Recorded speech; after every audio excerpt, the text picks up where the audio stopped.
What's up, everyone? I'm Jeff, Yeah, I'm Silas Olson. and you're listening to Death Metal Daddies.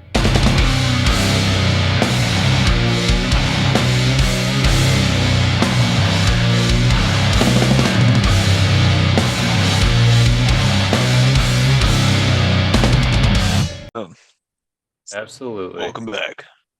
So, what have you been up to? How's your week been? What's your bright spot? Um, Week's been good, man. Let's see. I feel like I always talk to you whenever I mow my yard, but I mow my yard again today, so got that I think it's. I looking crisp and clean. think we're just timed up on the cycle. You're what? I think Oh we're just yeah, timed timed up up on on. your mowing cycle. Yeah, yeah, for sure. It seems like it. Uh, yep. So just got that done. Looking nice and fresh. Let's see. Work, bullshit. I'm off of school right now, man, so I'm soaking it in. Loving that. Nice. Getting ready for the fourth, big Patriots Day. Hell yeah, America. You excited about the fourth? You gonna burn some money or what?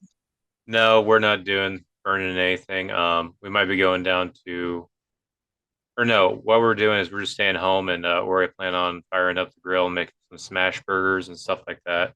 Just kind of having like the typical Ooh. barbecue portion of it because uh, apparently that where we're at is like the second highest point in Missouri. I don't know if that was like one of those selling points, not really a real thing, but if it is, because we can see pretty far, we can see fireworks from all different towns, so we don't have to go too far if Oh, we want to sweet. actually watch them. Oh, that's awesome. So you're not gonna be lighting off any at all?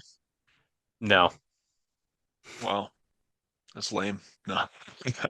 well, I don't trust any of my Just kidding. kids to light them off, Yeah, especially give him a with how bottle rocket and a rambunctious. punk, man. Yeah.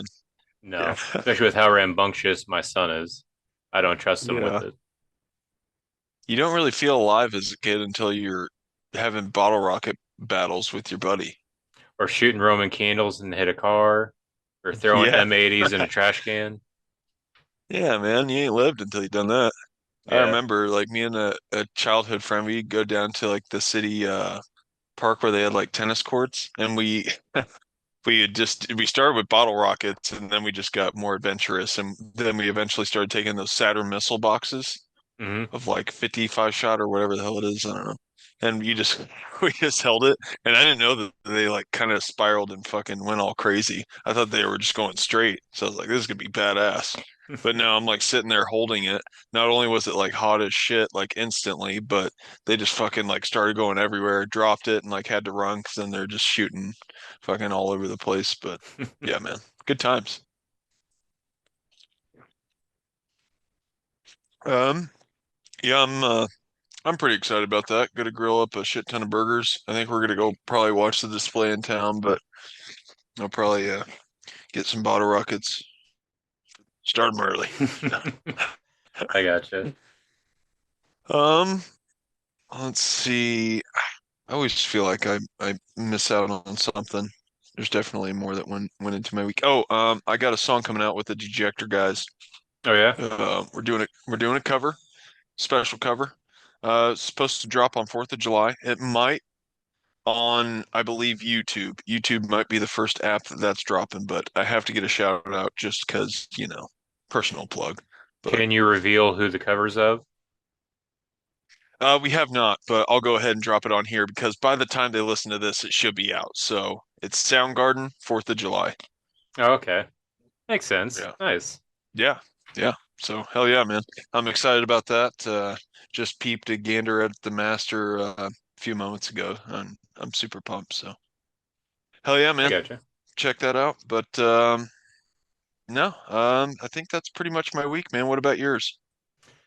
Pretty good. Nothing really exciting going on. I did kind of go on like a vinyl buying thing, because it started off with just kind of like treating Danny. I got her one of her favorite vinyls, Yola, like special edition. It's like clear with purple swirls, pretty cool. And then Ooh. we talked about like getting like these things you put on the wall to hang your vinyls, like a display thing, and then put it behind her Oh. desk. And with that, she wanted another one, so I got her Hosier's debut.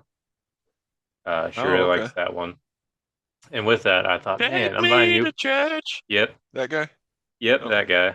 And with that, I thought, man, if I knew all these vinyls, I haven't got myself any. So I went and Yeah. got I got Niall's Black Seeds of Vengeance. I've already started listening to it, and I Ooh. already been like looking at the liner notes, and then further researching more into the topics. Like, oh, this is cool.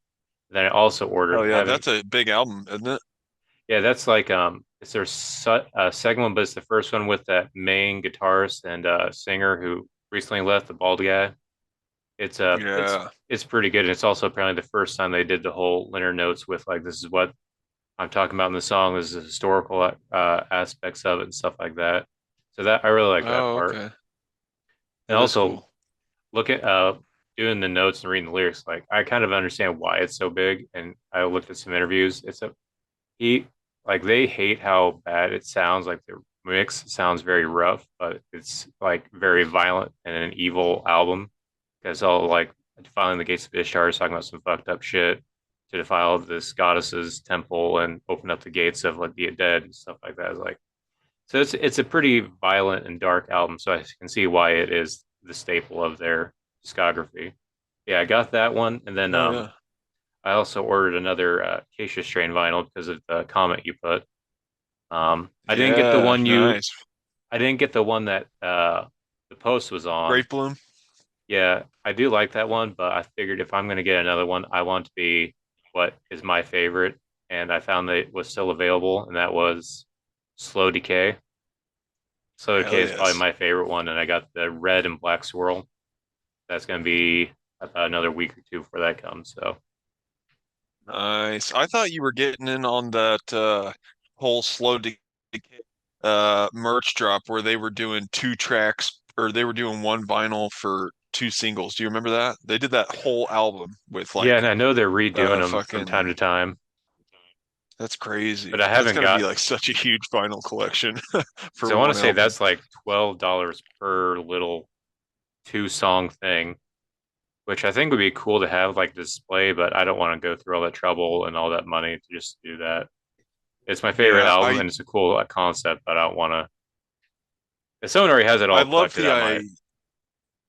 yeah, I love the idea of that like doing the two singles at a time more than I did the idea of doing the vinyls with it. Like I don't Hmm. know, I just think like to have that many 7-inch vinyls, it's just like fucking kind of obnoxious, you know. I'm gonna be listening to Yeah, vinyl like two songs. Oh, I'm okay. You know, it's like I don't know.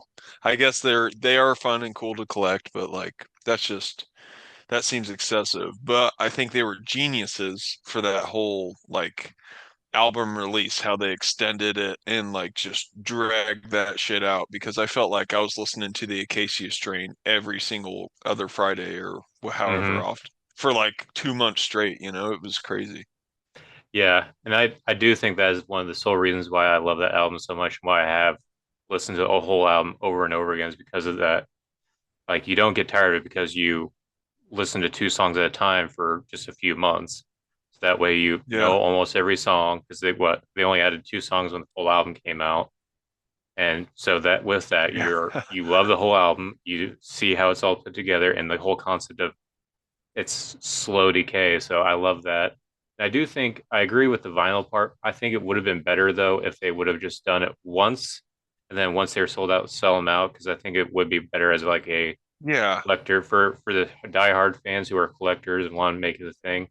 Leave that as a thing. That'd be like if Nile or Black Dahlia Murder, those big collectors pre-releases they did, just all of a sudden bringing them back. Like, no, you need to leave it as a novelty kind of thing. So, just Yeah, my I opinion. agree, man. Yeah. Yeah, I agree with that. And it's like, you know, it's going to add value over time, whereas you just keep spitting out copies and, you know, of Hmm. the same shit. It's just, I don't know, just something else. But Yeah, that's sweet. yeah, Slow Decay is a hell of an album. yeah. It's probably my favorite. And I thought if we ever did do a Acacia Strain discography ranking, that's going to be my Oh, it's number gonna one. be It's going that's to gonna be be my a number tough one. one, I man. can't. That's Yeah, yeah, they got a hell of a fucking discography. yeah. I got some Discog suggestions from Sean too. I'll have to send you those. They're pretty good Okay, ones. all So right. I didn't realize how hard this week's was going to be. Now that I've listened to some more of the Slipknot albums, but I thought Yeah, I I'm had. not even gonna lie, dude. I was jamming them. So I jammed our weekly playlist a couple times. I think once yesterday, once today. I'm pretty good with that. Yeah, I think I digested that pretty well. But like the Slipknot discography, man, I just listened back to some of those old tracks. I was like, oh fuck yeah! Like I remember why I really like this band. Yeah, and So I just got really excited, man. yeah, because I thought I already had it picked out, but then once I started listening to some, I was like, "Ooh, I wrote this off a little too early." Like even their newest album, I wrote off. I was like, "Man, this is gonna be my last one. It sucks." Then I listened to it yesterday. I was like, "Okay, I did. I don't think I ever gave this album a full chance because this is not bad." But I'll get into that later. But yeah, it's gonna be a hard one to talk about, to actually sit down and talk about these rankings when we get to it. Yeah, hell yeah. So you want to dive into the playlist? Let's do it, man. So All right. I kind of, for those who don't I know, feel I like did try to shorten it down. we need to add like a weekly playlist, like a little like voiceover thing to like I wonder do if I do have whenever. these voice things That'd on be here. pretty Let me sweet. just a second. Thing. Just 1 second. That didn't do anything. Never mind. I have a soundboard that has things on it, Oh, that's tight. but whatever. I guess it's not working right now. At least it's Maybe like a recording my mic. foghorn. I think I think I do that. I have cheer, din, gunshot, 9277, yell, kiss, laughter, applause, din din, giggle, Hmm. song one, song two. That's it. Maybe just hit the giggle on all of my jokes, so they seem a lot more funny. I don't know why it's whatever. Anyways, so new releases. I did try to keep it short uh because I want us to actually be able to enjoy it, not make it seem like a chore kind of thing, and also be able to actually fully listen to it, and where if we want to listen to it again, we can listen to it multiple times so we actually get a full feel for it. So I think we only had I started off with only 3 albums, then I think eventually grew to what, 6 albums, and then like what, Yeah, four singles, and that was it. yep. To me, it looked pretty identical to all the other playlists, but Well, it started off small. yeah. I I kind of threw in just 2 random ones off a Facebook group, which one of them I didn't even listen to. One of them I just Oh slightly shit, checked out. I just now seen you have Within the Ruins on here. I have not kept up with that band in forever, dude. I didn't even know they had a I don't think new they've done song out. anything since that. What's that name? Called Blackheart, which it wasn't bad. It's with a new singer. It was like a Mm. more melodic version of what's that one album with Death of a Rock Star? Oh, Enigma or no? No, is it Incomplete Harmony, or is that like a song on it? I can't remember. Shit, I don't know. I don't know that band very well. But supposedly I just this know is they like, sound like oh yeah, yeah, very very computer. I wouldn't say well, yeah, kind of like computer error, just over kind and of like over again. processed, like a real Yeah, processed sound. which I don't mind from time to time. So I guess that's it. So the reason I'm a little excited about this one is because the last album so I did like what was the name of that album? Halfway Human. Here, I'll check it I out. liked it, but it was Oh, different. okay. That's when they had this clean singing. The last one that I was also liked before the clean singing was Phenomena, and this new one's gonna be called Phenomena 2. So I don't know if they Hmm. are uh, going back to that one sound. Kind of Just one doing sec. a second second part of their album or whatever. Yeah, hold on just a second. It says I logged out. Oh, the video's still going. Whatever. Yeah, I didn't mind it. It still wasn't as good as their old stuff that I used to love. But yeah. What'd you think of the other singles? Let's see. So I had Stolen Valor, which is Chain Gang and Peeling Flesh. That's a solid slam track right there, dude. That's Yeah, dun dun dun dun dun dun dun dun dun dun dun. I don't know. I don't even know if that's it, but it's something to that effect. It's grade A slam. And Peeling Flesh is just kind of stealing my heart the more and more I listen to him. Like I like started out kind of hating on their vocals, but the more I listen to him, I'm just like, what do I expect? He's doing slam vocals, man. It is what it is. But I love that band because I love the fucking little rap bits and stuff that they throw in there. I heard this, I don't know if it's this track, but it was another track I had heard earlier today, and I wish I would have looked at my phone when it came on because they didn't do the little, what's the word I'm talking about? Like a clip, like a sound bit that Oh, a they put in sample? there. The sample, yeah. So like they didn't do the sample part until like right when the breakdown hits. And then like the music kind of slows down, it gets quiet, and then it's just like da, da, da, da, da, and he starts rapping real quick, and then and then it just kicks into a breakdown, dude. It's like fucking it's so good, dude. I'm becoming a sucker for that band. Um, but yeah, Stolen Valor, that was a pretty badass song. I don't know a lot about Chain Gang, but that's that song with them. So I did not listen. I don't think I listened to Flesh Tycoon by Aborted Bong Rip, Ooh, Guttural Slug, and Esophagus. But that looks like I probably should have. That sounds gnarly.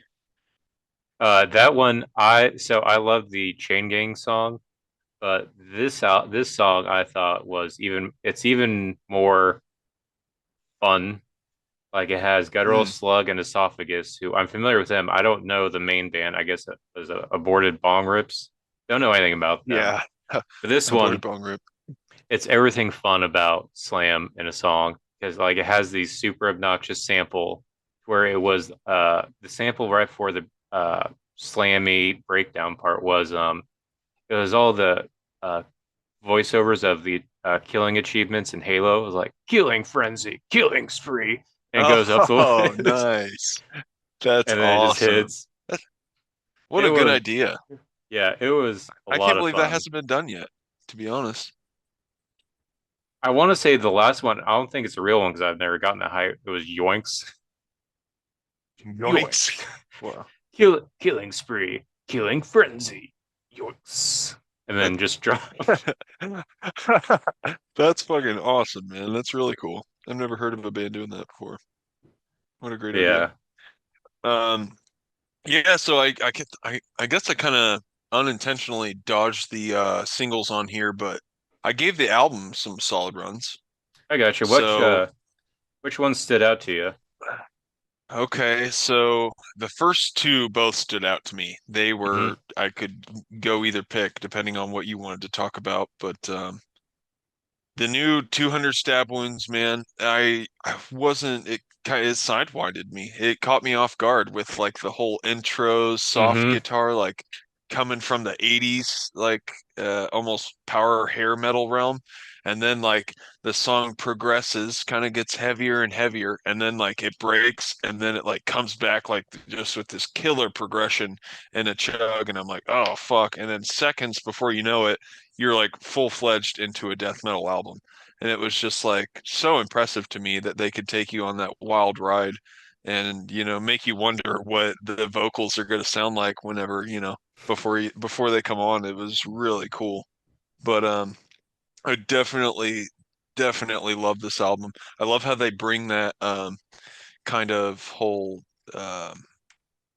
you know, uh effect, guitar effect like throughout the album. They have that Hmm. in like a couple other songs too. But they do some really badass chords with it, really dark tones. It sounds like it's just um hell of a vibe that fucking album gave, dude. I thought it was awesome. And I think my favorite was the Parasite, the last song on the album. Hmm. That album ends just so incredible. Um, there's one breakdown. What does he say? There's one breakdown like kind of around the middle of the album, but I can't even remember what he says now. But it's just like, I don't know. There's so many badass parts on this album, dude. I was really impressed with it. What do you think of it? So yeah, you kind of said exactly what I was gonna say with the intro. As soon as the intro came on, because I've been hyping up this album, I've been excited. I haven't checked out. I don't think they dropped any singles. If they did it, I avoided them because I wanted it to be a surprise. And I put it on because I stayed up late Thursday night working, so I got to hear Uh-huh. it when it dropped. So I just Oh, put it nice. together as like so I listened to it, and as soon as that intro came, I was like, oh no, this is not what I thought it was going to be. But then it Yeah. did progress. Like, okay, this is what I was wanting from this band. Yeah, it was great. So one song that stuck out to Oh me yeah. was "Ride the Flatline" with a guy from Code Orange. Yeah. That that as soon as I saw Jamie Morgan from Code Orange was in, I thought, okay, this feels like a forced feature, but it works. It works so good. Yeah. Very unexpected that Works their two really well. styles work good. Yeah, I love Yeah. it.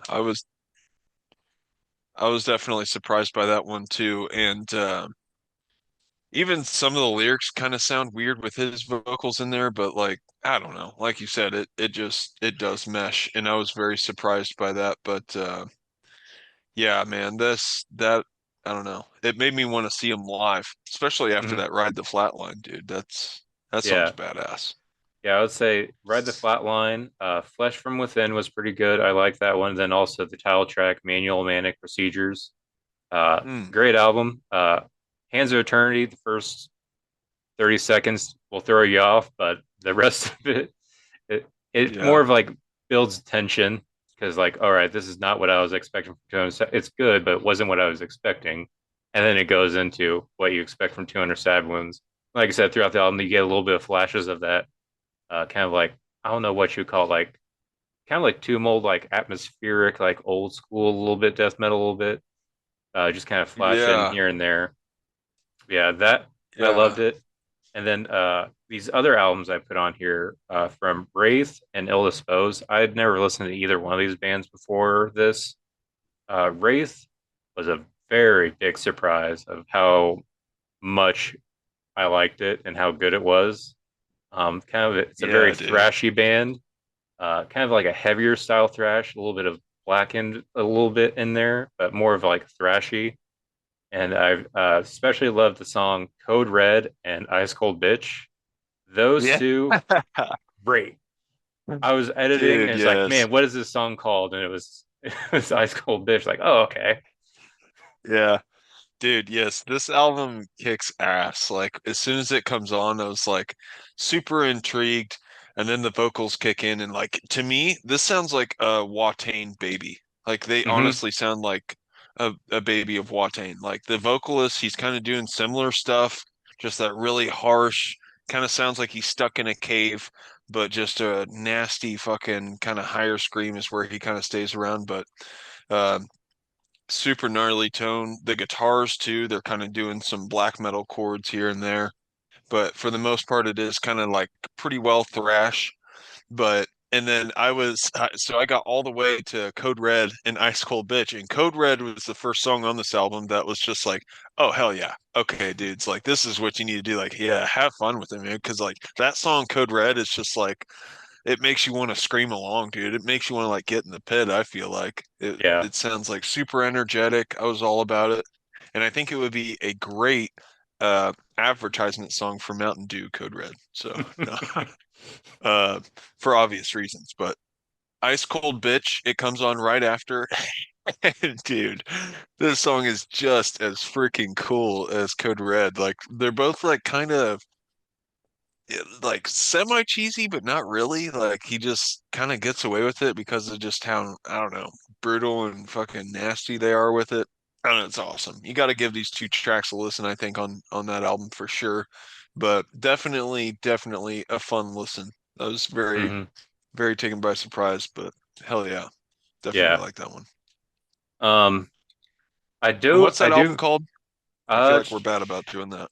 yeah. Let me pull it up because I actually had This that pulled up earlier to do exactly Wraith, that. Fueled by Fear. That's it. And Yeah. like, dude, this cover's even ridiculous. I didn't even see this cover till just now, but like it like looks straight up from the 80s. hmm But Just typical 80s thrash cover. yeah, dude, it's hell yeah. I'm all for it, dude. That's awesome album there. Wraith, Fueled by Fear. And then the other one, 200 Stab Wounds. And Manic procedures. Shit, yeah, yeah. yeah. Then there was the new Ill Disposed. I'd never heard of this band before. Mm, I didn't mind it.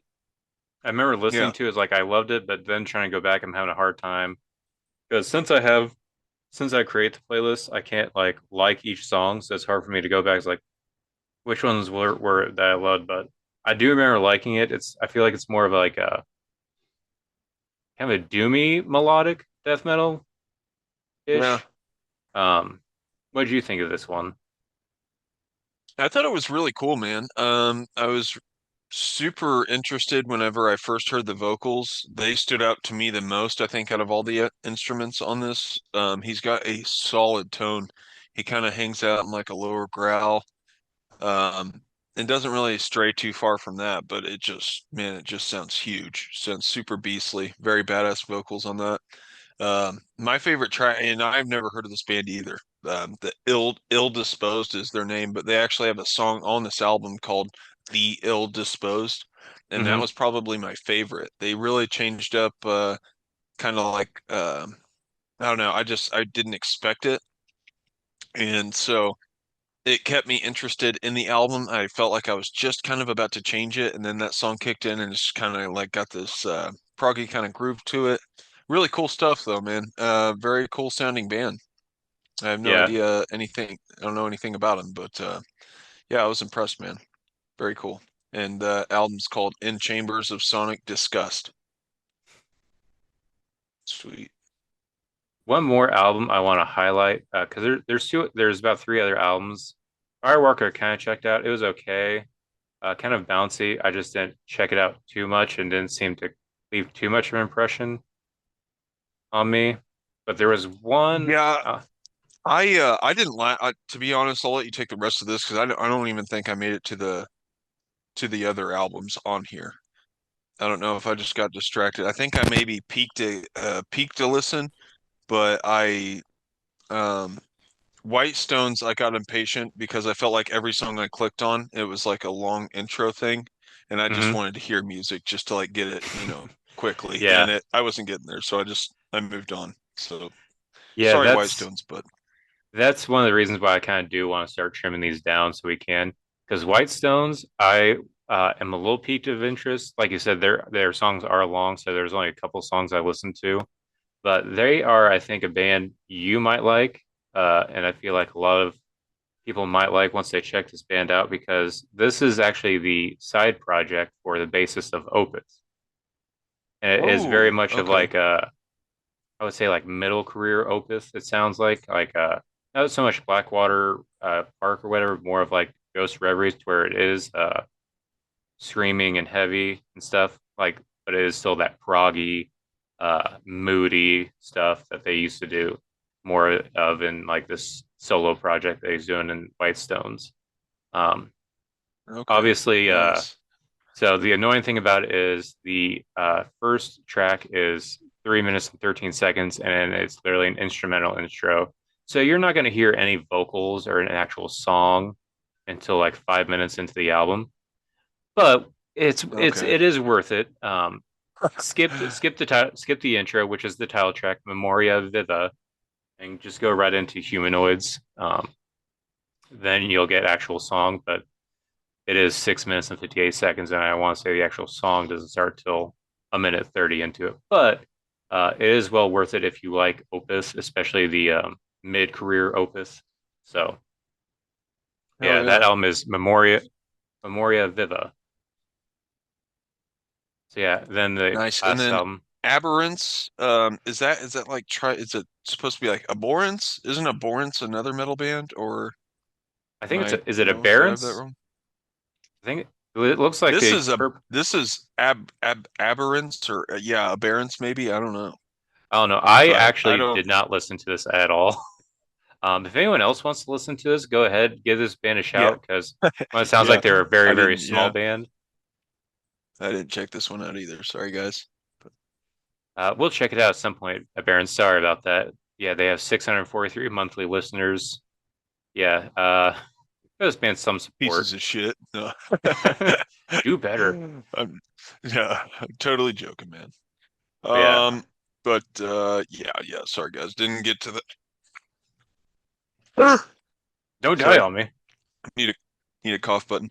Yeah, I didn't get to that one, but yeah, man, cool playlist, fun playlist, a lot of really good releases right there. I That did we did check out highlight. Make sure today to uh, check that one out. two of the bands that you were asking me to check out. Their new songs. Hmm. Entheos. Checked out the two new Yeah, so Entheos like songs. I went to try to add to this week's playlist, but I think that last week you invited me to collab on a playlist, and so I had like the add to playlist rights, I guess if you will. I Okay. don't know how Spotify does it, but this week I don't think you sent the collab, so I couldn't add Oh, anything okay. this week. So, Okay, so and I then need to do like that. I, I realized that I didn't even realize it until today, and I was like, oh my gosh, I'm not even gonna try to get those on here today, so it's already too late. But yeah, we can talk about them because I've jammed them, so. Yeah, I jammed the two new Entheos songs, and I jammed one of the new Summoning Lich songs. I think it was the Soil one. Yeah, What's that one Return to the called? Soil. Yeah, that one. Listen to that one. It was good. Uh, it was. I'm still haven't. It's gonna take me a little bit of time to get used to it because I'm used to the Summoning Lich that I remember because we would go see it live and then we would hear it on the album. To where this is reverse, we're hearing it on the Yeah. album first. So, um, Yeah, it's but kind yeah. of interesting because I feel like we were always hearing their premieres live. Mm-hmm. And then because I remember whenever they were in the midst of getting signed, but they were still playing shows like crazy. This was before that first album dropped, but so like they were still whipping out bangers live that were going to be on that album, and I fell in love with one of the songs. Um, Uh, Damn, of course was I it can't remember what Gatekeeper? it's called now.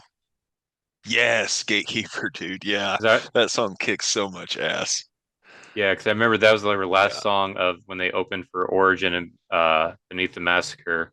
I'm like, all right, this is our last Yeah. song, Gatekeeper, and then boom, just that. Yeah, it fucking starts off with a bang, dude. I love that track. Yeah, Return to the Soil. I think it's a really fun song, man. I think it's super badass. I think I liked My Horrors Unending a little more, but this that Return to the Soil, they do this like stop, like kind of proggy breakdown in the center of the track, and it's just like, ugh, it hits at such an awesome time. Um, it's super. I don't know. I thought it was a blast, and even their video. I know you were saying that you didn't really understand what was going on, but I don't know. I thought it was cool. It looks like they're just hanging out, chilling in their jam space, and I think that we got like a little sneak peek of what they do in their free time. So I thought it was pretty fun for those reasons. And it's drastically different than the video for My Horrors Unending, which is kind of like a very serious, more serious tone. Like they kind of have like the lights from above casting down on them and shit, and it looks super solid and everything. So like they're definitely very two different videos, but I don't know, man. That they got a fun sound. They give me like old school Black Dahlia vibes, and I think they're killing it, man. I'm really excited for this new release. yeah, yeah. I'm excited. I am a little not really understanding though because it looks like they're back to two guitarists now, but they don't have a bassist now. So I'm wondering how they're going to do some of those basic parts, especially for the intro to Cult of Ophidian. So remember their previous bassist, he was Yeah. like super like technical. He was uh yeah, he Yeah, finger that dude was picks, but crazy. he would tap in that intro. Yeah. Yeah, So he had like a five string too, I think. He was nuts on bass, man. I don't know. I mean, I think that bands like I think they'll just be like, we ain't got a bassist. Do a bass track. We'll play a live bass track. And it's just like, yeah, that's okay, but it definitely takes away from the you don't get the full package, man. It definitely I think I can notice a difference when a bassist is not present live mhm. than, when they are. It's I don't know. I guess I'm just saying, I'm trying to say that I could tell a difference between a track and a live bass player. And I think it's a little worrisome because I think it might mean that they're not going to play some of those super bassy songs live, like Cult of Ophidian. They're obviously you can't just start a song with just playing like the chord and then the bass track just playing the whole the thing he was doing. I feel like that's going to be I don't know. I feel like either get like a touring musician or something. You need something for that part because I don't want them to scrap that song for a set list. Yeah. No, they probably will too. That I'm sure that's probably still an option, but who knows, man. Yeah, and I haven't seen them live in forever, so I don't know if they might be currently doing that. I'm not really sure. But that dude, yeah, it's I didn't even know when he left the band, so I didn't hear anything about his departure or anything, so I know. I think with they're from St. Louis, so it's a bigger city, and I feel like they're like the hottest band in St. Louis right now because they're freshly signed to Prosthetic Records. So I feel like mm, it would be as long as their personalities mesh, they could find a talented bassist in that area, or at least someone who's a bassist who's left the band recently looking for a new band. yeah, for sure. Yeah, Yeah, which so Entheos, mm-hmm. I love these new Entheos tracks, man. I'm not like a huge Entheos listener, like in that I haven't like jammed their previous albums all the way through, I don't think. But this newer stuff, I think, is the most interesting Entheos that I've heard. Mm-hmm. Like even including all of their older stuff. She's kind of like getting into singing, clean singing now more too, but that's not even really the stuff that's interesting to me. I think that I think she's perfecting her like vocals more. I think she's just getting really fucking good at death metal vocals, man, and it's just I think she's really starting to shine in that band. Um, I love her Instagram reels. Do you watch those? Do you have her on your No, Instagram reels? no. Oh, dude, you should give her a follow or go check her out, man, because she does these like one takes and they're like maybe 15, 20-second takes, and a Oh, lot of vocalists do, but hers are just they're super high production and um the runs that she does are so choppy and so breathy that, you could tell you might not be getting like the first take, obviously, the first attempt, but um man, she just what she does come out with, the reels she does release are just fucking perfect. And it's like, damn, dude, it's like I don't know. Definitely takes a lot of talent to do the stuff that she's doing. So, I think but I yeah, have those seen some tracks, of man, those. super badass. I'm definitely excited about that. I think I have seen some of those Yeah, because that's well, why she I'm was most familiar with them is like on Facebook, so people post them and stuff. yeah. Well, and Tom Segura on he brought her up on I think their Two Bears podcast maybe or maybe it was Tom Segura's podcast with his wife Oh, or your Your mama's Mom's house? House is might be what it called. Yeah. Yeah. And so I think they brought her up on there and just like kind of like a reaction to like I guess show their reaction to her doing that or whatever. Tom's wife, she just had a really funny reaction to it. But so I know she got like a lot of views from that one and Hmm. popularity when that came out. But yeah, I don't know. Yeah, no, she's just super cool, man. Super cool to check out and watch kill it. So Yeah. So I've never actually given this band a chance because I always saw that name and thought, all right, it's gonna be like a either super proggy or one of those typical gent bands, or it's gonna be one of those very modern metalcore bands. So I haven't really given it much attention. I have been seeing her reels a lot. I was like, okay, apparently she's like a vocalist everyone respects, whatever kind of thing. Like that's cool. And I want to say they're friends with Sonny and Lich, aren't they? I feel like they've done a little bit together, haven't they? Well, it seemed like I don't some know. kind of like conversation, I want to say somewhat, but these two Huh, tracks I maybe. did really like. Um, I really like her, like you said, her death metal vocals to where, like, I know it's the cliche thing to where men usually like to sing low, it's more comfortable for us.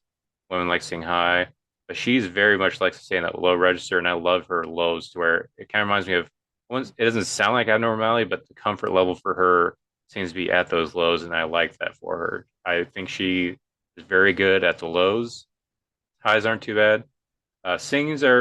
Singing's pretty good. I think it fits, but I do like their sound a lot more than I was expecting. Life in Slow Motion, I think the new one is called. I really like that one. I do think Yeah. I can give this band a check when their new album comes out. Oh yeah. Yeah, I'm definitely excited for it, man. They're Hmm. definitely a fun sound, super tight, uh tech, I guess is what they'd be. Tech gent kind of I'm technical not sure. gent metal. Are they gent? Because I don't remember that much I gent going on. Yeah, it might not be a lot of gent, I guess. It might just be kind of more technical death metal, I guess. Technical. They definitely got some math elements going into Hmm. their tunes also. I know they like to do a lot of the start stop kind of shit, so Yeah, but they're really super tight sound, man. Yeah, I dig them. yeah. I think that's all I got for new releases. You got any more new things you want to talk about? No, oh, I think Swallow the Sun just dropped a track, maybe with a video Ooh, too. ooh. But I did not give that a listen, so I'll probably have to check that one out because I'm a fan of that band. So yeah. Well, how long is the song? 'Cause I know they are also big into long songs as well. Yes, long ass songs. But yeah, I can't think of. I think I posted all the new songs I saw on there. Here we go. Innocence was long forgotten. Oh, it's only Is four this the new one? minutes. Yeah, it's only 4 minutes No, long. Hmm. Going to check that out. nice. Oh yeah. Yeah. So, uh, do we want to talk about the death metal subject first, or do we want to talk about the fatherhood subject first? So I feel like this could just roll into this next, the death metal category we were wanting to talk about today. Okay, with talking I about, kind of go ahead. no, I kind of forgot what it was. So My let's have plan at it. was to talk about our top five albums of the year so far, since we're halfway through. Oh yeah, shit. I totally was ill prepared for that one. But yeah, let's do it. All right, you want We'll me to just start do all off? the things. We'll do all the things that you want to do. Okay, let's No. just go ahead and do that then. All right. No, So yeah, yeah, go okay. Now, is this death metal? Are we going no, to you're just top five albums of the year. It can be death metal, Okay.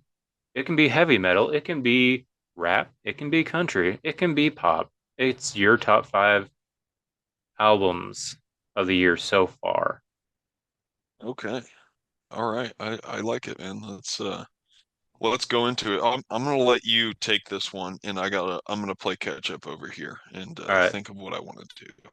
So I ended up having six, so I'll do an honorable mention, then do my top five in ranking order.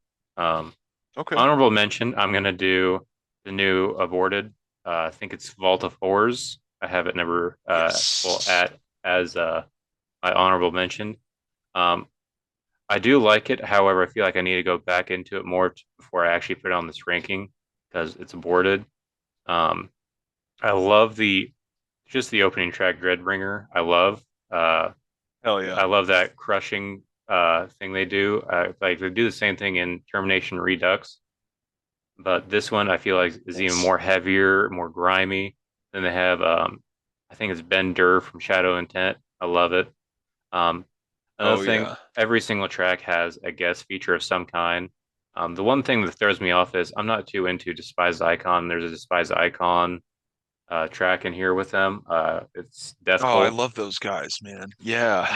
They weren't my jam. Like I understand, Oh. like for a lot of people that was their first band into deathcore, but I found them later. They're all right, but I feel like they are a different vibe. Yeah, it's a Well, they're good album. Canadian.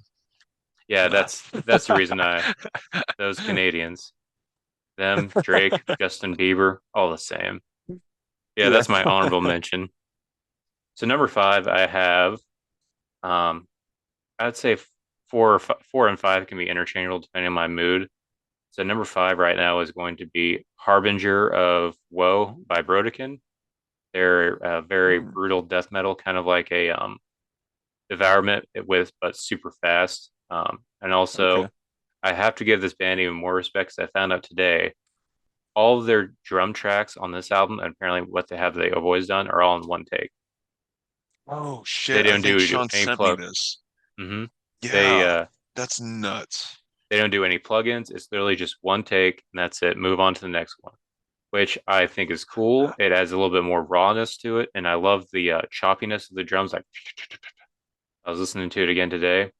Although my one complaint That's about that crazy. is if you're only doing it in one take, why does it take so long to come out with an album? But whatever. But yeah, great Yeah. band. They finally came back after 20 years. So Wow. Holy shit. That's crazy. yeah. Number four, like I said, it's interchangeable between four and five, depending on my mood. Is going to be the new album "Torn from the Jaws of Death" by Severe Torture. Listened to that again Ooh. today, and I was listening to it right before we got on here. The more I listen to it, the more I like it. It's Yeah. growing more and more on me. And yeah, some some highlights. Hell yeah. Obviously, title track, "Death of Everything," "Hogtied and Rope." Um, yeah, it's a great album. I recommend it for everyone. And then number three, I have uh, Moon Healer, "God for a Cowboy." Another band we've Nice. been waiting forever to come back and come out with an album. Very different from their last stuff. However, anyone who's been tracking this band, it's a natural evolution of where they've been going. Top songs would be "Grinding Wheels of the Ophanum," "The Sun Gave Me Ashes, So I Sought Out the Moon," then "Agony Sleeping Storm." Great album. There, you're gonna have to be a Joffrey Cowboy fan for, in my opinion, though, to really enjoy this album. Which, if you grew up with them, you probably will be. Number two is going to be I forget what this album is actually called. I want to say it's a track on here, but it's the new. Oh, I think it's. Oh yeah, "It's Inside You" by the band Candy. Kind of like a Hmm. hardcore band, kind of like somewhere between Knocked Loose and Harm's Way. A little bit of industrial Yeah. and techno kind of thrown in there just randomly, but not to like take away from the heaviness. Kind of like a Code Orange kind of vibe with that part. But I loved it. Okay. It's from start to finish, it's great. That's another reason why number one is number one. It's going to be Knocked Loose. What's it called? Blind. What is this album called? Don't Reach for Me. Anyways, the new Um, Knocked Loose album. s- Something at the gates. Or you won't know 'em until you go, or something like that, Oh, You Won't Go Before You're right? Supposed to. Yeah, that's it. Yes, this They is should have picked still something way easier than that. No, I'm just kidding.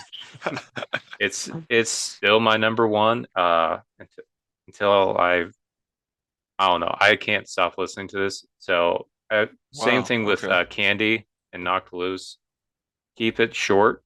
Make me want more. Don't wear out your welcome. So I love these shorter albums where it makes me want more instead of wearing out your welcome, where I feel like there are some bands that have come out with great albums this year, but it's a little too long. So I feel like I want to move on to something else kind of thing. For So sure. Yeah, I think you're gonna make me have to give this one a chance for sure because I don't think I've given it an appropriate listen to this day. So I'm gonna have to do that if that's on your list for sure. But which one is that's that? awesome. Candy or Knocked Knock Loose? loose. Okay. Knock Yeah, loose. Yeah. it's one of those things I know I read. sorry.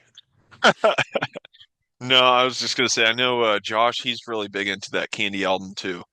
And I've heard some other stuff about it. So I know that seems like a really good one too. I don't know. I remember you throwing it on the playlist, so I just didn't. I don't think I really stuck with it. I don't think I listened to that one a whole lot either. So I might have to listen to that one too. I don't know, but yeah, no, that's a badass list, man. Oh, sorry. Uh, all right, let's see here. Um, so am I doing a list now? Yep. Sure ones you want to put in. You can don't have to actually rank them. If you just want to put your top five of the year so far. Hmm. Okay. I think I might give you three Okay. because I don't know that I'm ready for five. Okay. But I really liked so I think my number my number one is going to be 21 Pilots Clancy just Okay. because I'm I'm still to this day going back and checking that album out. It's just a fun, good summer vibe jam. Really digging it and can't stop listening to it or singing it. So I'd throw that one on there for sure. Number two, aborted for sure. Vault of Horrors. That's going to go down as probably one of my favorite metal albums of all time, just because this is the first album that a band's done a 10-track album and every single track is loaded with a feature from another Hmm. prominent metal band. And I mean, I feel like Sven was just picking out dudes he just wanted to play with, and it's just awesome. It works so well. I feel like each vocalist he picked is unique in their own way. None of them really sound the same. They all kind of have their own thing going on, and just fucking awesome features all around, dude. And even Sven's vocals on this like sounded incredible, I thought.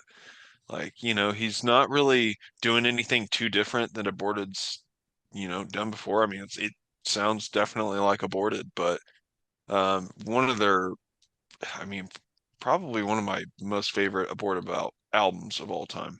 Their discography will be fun to do, but this one would definitely be up there on that ranking. So, yeah, it's gonna go down as probably the metal album for the year for me. Maybe we'll see. And then, sorry, I lied. I'll do four. So number three would be Job for a Cowboy, Moon Healer. I'm a diehard, love that band. Solid album. Uh, yeah, I love that sound all the way through. Kind of like I think I mentioned this when it was on the playlist, but it's like I felt like kind of like a sunbather. Sunbather? Is that the Sun Sun Eater. Eater? No, Sun Eater. It's like a Sun Eater part two, but done really well, man. Job for a Cowboy kicks ass. So that would definitely be on there. And then I went back to Vomit the Soul, Massive Oh Incineration. yeah. Hmm. Yeah, that's a just an all around really good death metal album, man. I really dig that one. But I will say, I don't know. I feel like this 200 Stab Wounds is probably going to stick with me Hmm. a bit more this year. Probably maybe more so than that one. So fuck it, we'll just do five. I'll give you my five. And so we'll do 200 Stab Wounds on there too, even though it's super fresh. I think I'm really Yeah. gonna like that album. So Yeah. yeah, man, there we go. We'll do that. I got you.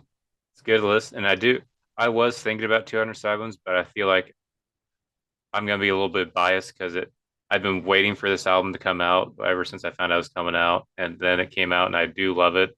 But I know how I am. I'm very biased, so I don't want to put it on there just yet. I'm glad you love it because I wasn't sure how, especially with how Yeah, that first started. Like, all right, maybe I hyped this up a little too much, kind of thing. It's like, okay, it's good. We'll see yeah. what he thinks of it. Yeah, you know what? I mean, I can sit there and be nitpicky. Like the it definitely sounds like it's a newer band still. In that, like, I feel like their transitions are kind of a little sporadic. I think they Hmm. maybe get off tempo even at parts, which you don't really hear a lot. But like another band that I love that does that is Watain. Hmm. Like their drummer will like totally go off beat sometimes, and it almost sounds like it's accidental, but I don't know. And so like this band kind of does that too, and like their progressions, it's like they almost kind of speed up and then like slow back down. I don't know. It's weird, but so like they definitely sound. This band sounds like they're still developing and still really in their early stages, but it gets me so excited for their future and where they could really go with it.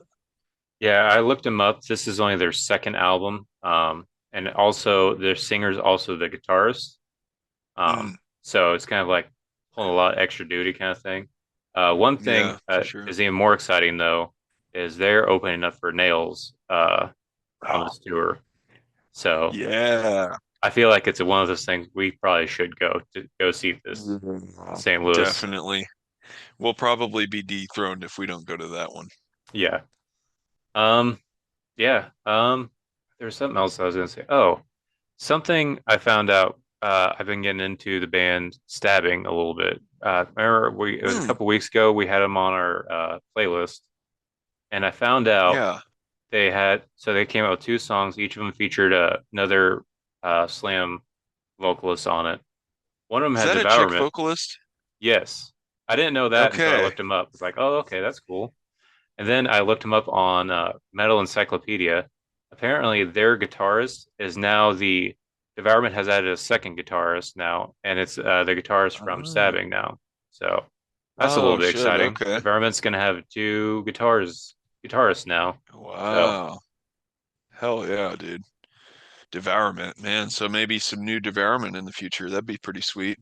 Hopefully, or even if they would just actually do some actual touring, like at least touring near here, at least. Like I feel like they do random shows or random tours, like a lot of Texas because that's where they're from. They might do a show in Chicago or like an East Coast tour. Texas I is feel like they or don't come here. Devourment's from Texas? Hmm. Yeah, they want to say Oh they're from shit. Houston, I don't know maybe. why I was thinking they were a European band. No, they're from Texas. Oh wow. Fuck, I totally fucked that one up. Hmm. Oh, you're good. Interesting. That's awesome. Yeah, new Devourment. I remember like Devourment's last release, dude, was Oh just yeah. crushing. I mean, Hmm. that band just crushes. They sound like too massive to record. Yeah. They sound like they would be in the studio, get all set up, and then they just start playing, and then you're just like, I can't record this. Like my machine can't take it. It's too big, you know? It's like they sound like they were so hard to capture. Because like when that album just starts, dude, it's just like the biggest fucking wall of sound that I've ever met on a recording. It's nuts. That band's just nuts. Yeah. That Definitely a cool band though. so I did order the Acacia strain, but I was tempted to get Devourment. They had their Butcher. I think it's their second album, Butcher of the Week, on vinyl, but I had to go with Acacia strain. Devourment does Yeah. so. Butcher of the Week isn't on Amazon anymore, but that one, Obscene Majesty, which is my favorite, is on there. I don't know if my record player could handle it though, because I remember I have issues with the Doom EP from Job for a Cowboy. Every time a breakdown hits, it skips. So I'm worried whenever Oh shit. Devourment does those drops, it's going to skip or something like that because it's heavy and it's Yeah. deep.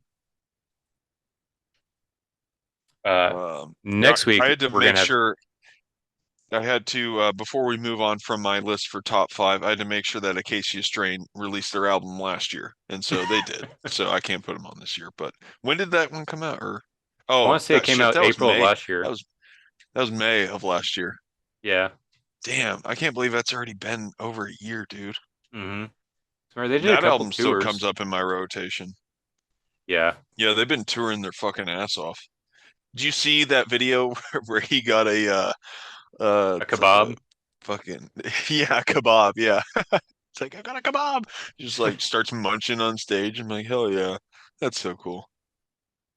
This week I know we're gonna have a couple new releases that I know we've been talking about for a little bit. So I know we want to keep the playlist short, but um, might have there's going to be at least these three albums and maybe some more. But the new Vulvodynia comes out this week Friday. Uh, Oh, does it really? mhm. Yes, I'm so excited about that one. Hell yeah. Then also another one you've been talking about, the new Wormed comes out this Friday. Dude, this playlist is gonna fucking rule. And then also That's awesome. surprisingly, I feel like you know this band. And by band, it's a one man project, one man black metal project called Xasther. Oh yeah, He's wow, coming out with okay. something this Friday. Damn, that dude's still banging out shit, huh? He's been doing that Hmm. forever, I feel like. Hmm. Forever. That's awesome. That's cool.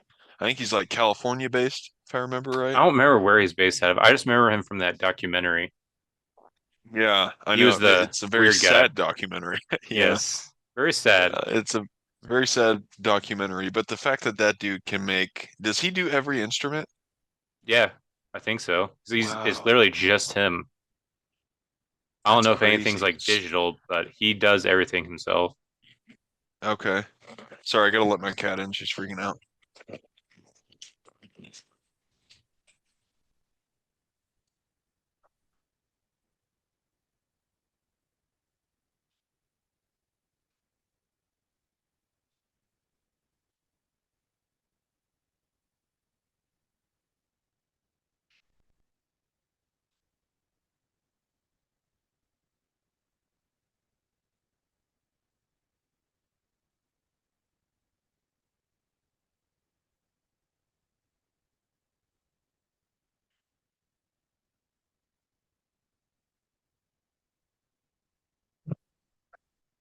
Okay.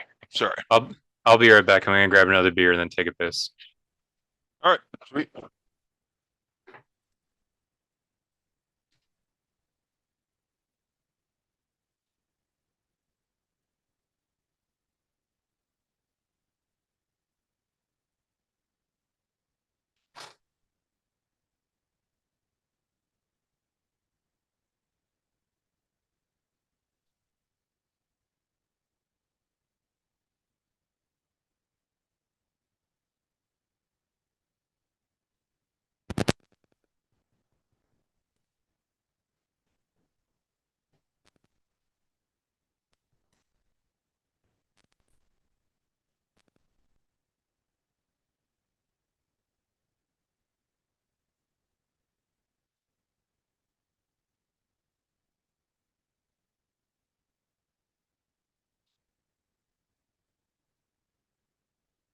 God.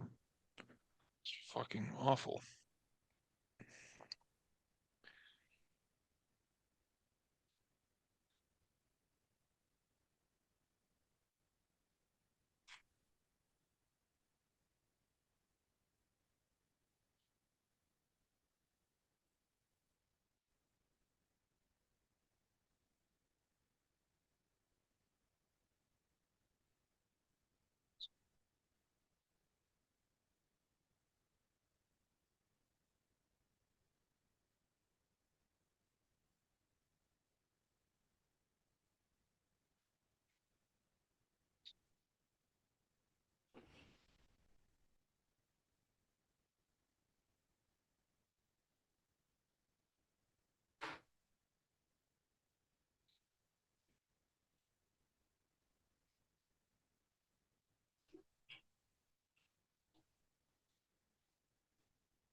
I am back.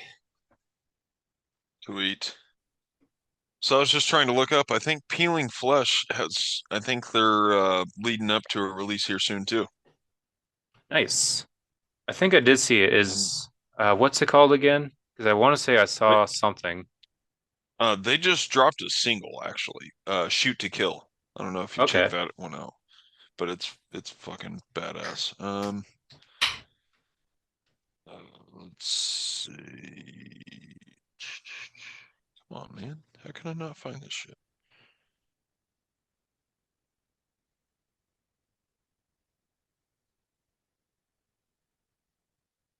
New album?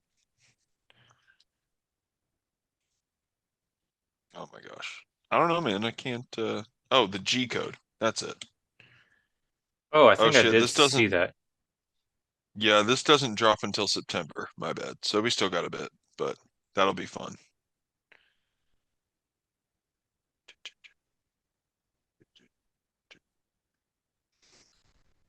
And I'm debating on. So, have you ever heard of Frozen Soul? They're coming to Yeah. Springfield soon. Is that another female vocalist band? No, she's a bassist. Vocalist. Oh, I okay. want to say the vocalist looks like you know who T.J. Miller is, the comedian. Huh. He was in Deadpool. He was the guy who owned the bar. Oh yeah, okay. Yeah, he looks like him, the singer. It's like him but screaming. Yeah, Wow, they're like old school interesting. death metal, but like Frozen themed, like ice. Like all their songs are about ice or freezing to death and stuff like that. Oh, nice. Okay. Maybe we've talked about them before. Or were they in some like headlines recently for like a canceled show or some sort of controversy I or think I something? know what you're talking about. I don't know if it was them or was it Gorgatron, where the show got canceled because the it was either the promoter or something thought that they were plotting land when they were just or like demanding something, but they were literally just setting up their gear.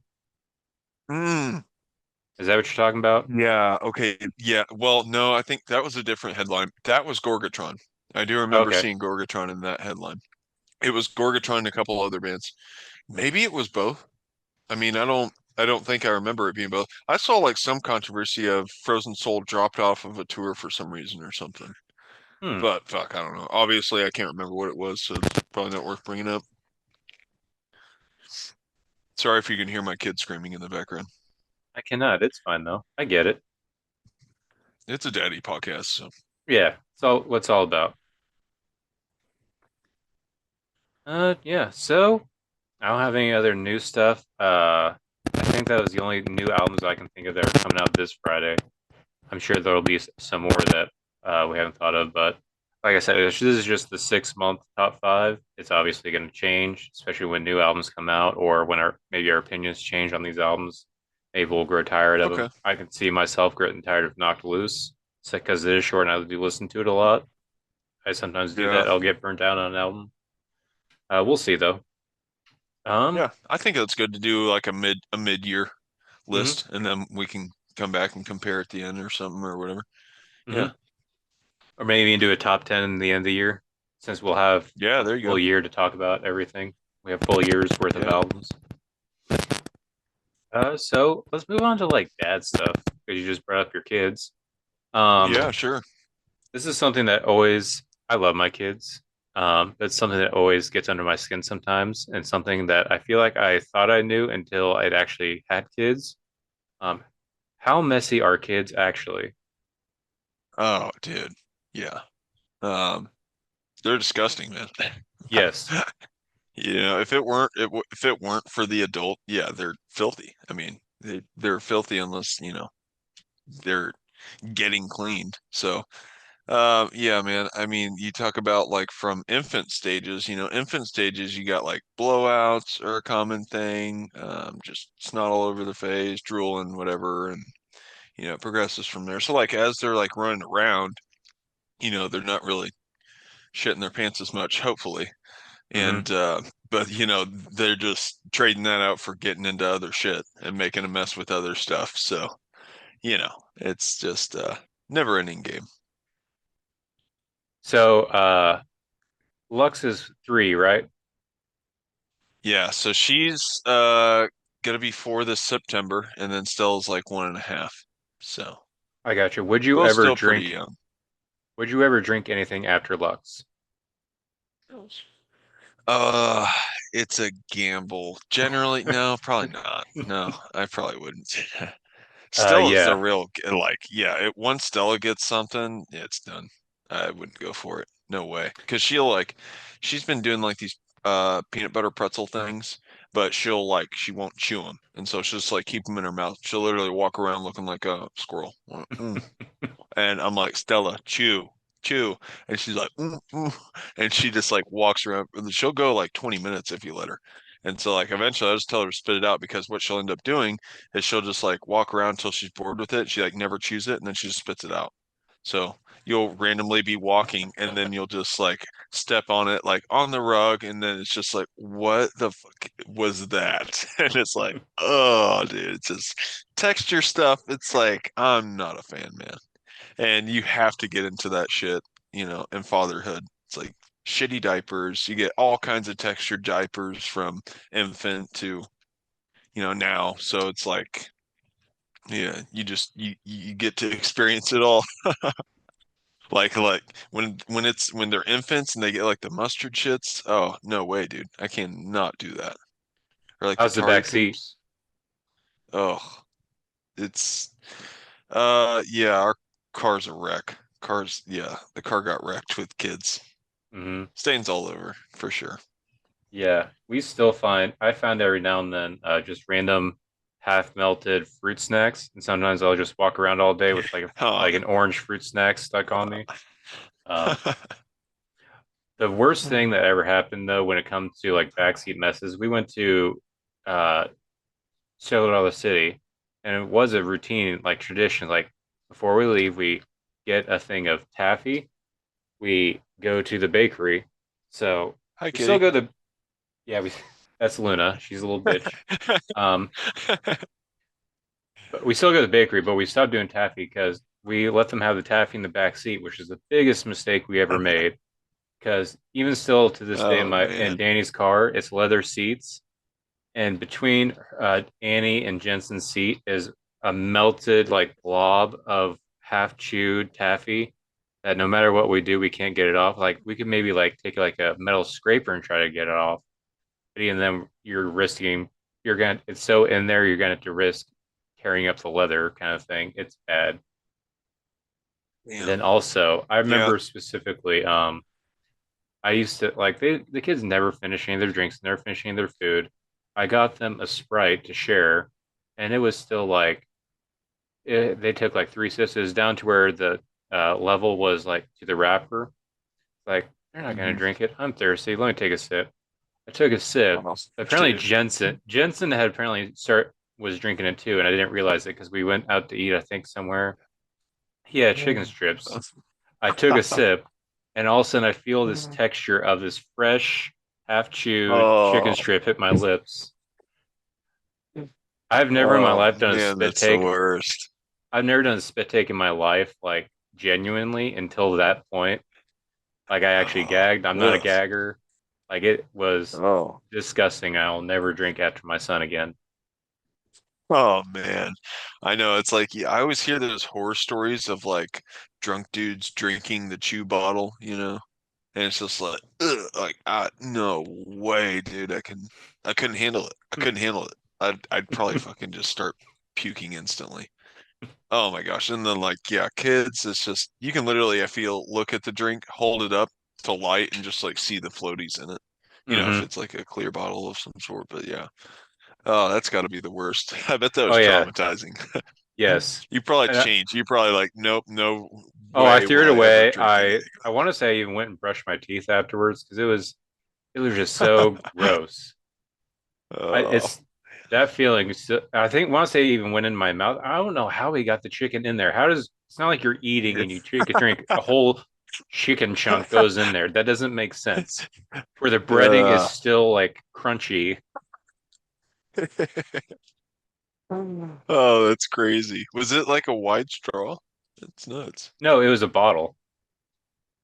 Oh, So okay, like the chicken bottle. was like floating in that because like the level was to the wrapper, and I want to say the chicken was floating near the wrapper to where I couldn't see it when I Oh grabbed my it. Like gosh. they're not gonna drink it, whatever. Damn. Nope. Yeah, bad move. Oh Yep. man. Fun, fun. Do Yep, you they're have a freaking, they're nasty, dude. since Stella's Yeah, since like Stella's Stella, Lux was never bad about this, but Stella is so bad about, or so she's just now getting out of it. It was very much a phase for like a good 3, 4 months, maybe even 5. I don't know.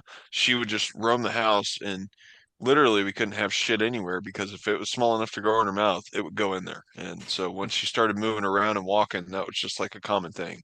See something, grab it. If it fits in her mouth, let's try it. And it's just like, I mean, I think she swallowed a couple coins one time. And it's oh just like, man. shit, what do you do? It's like, I don't know. I mean, it freaked me out. And then, we're just like, I don't know, maybe not, but you don't know. I mean, I hope not. I mean, surely we would have noticed by now, right? Yeah. So you probably would they would have complained of like stomach pain because there would have been a blockage of some kind. So and That's what that's I've always been heard. a scary thing is like I want to say Annie did something similar.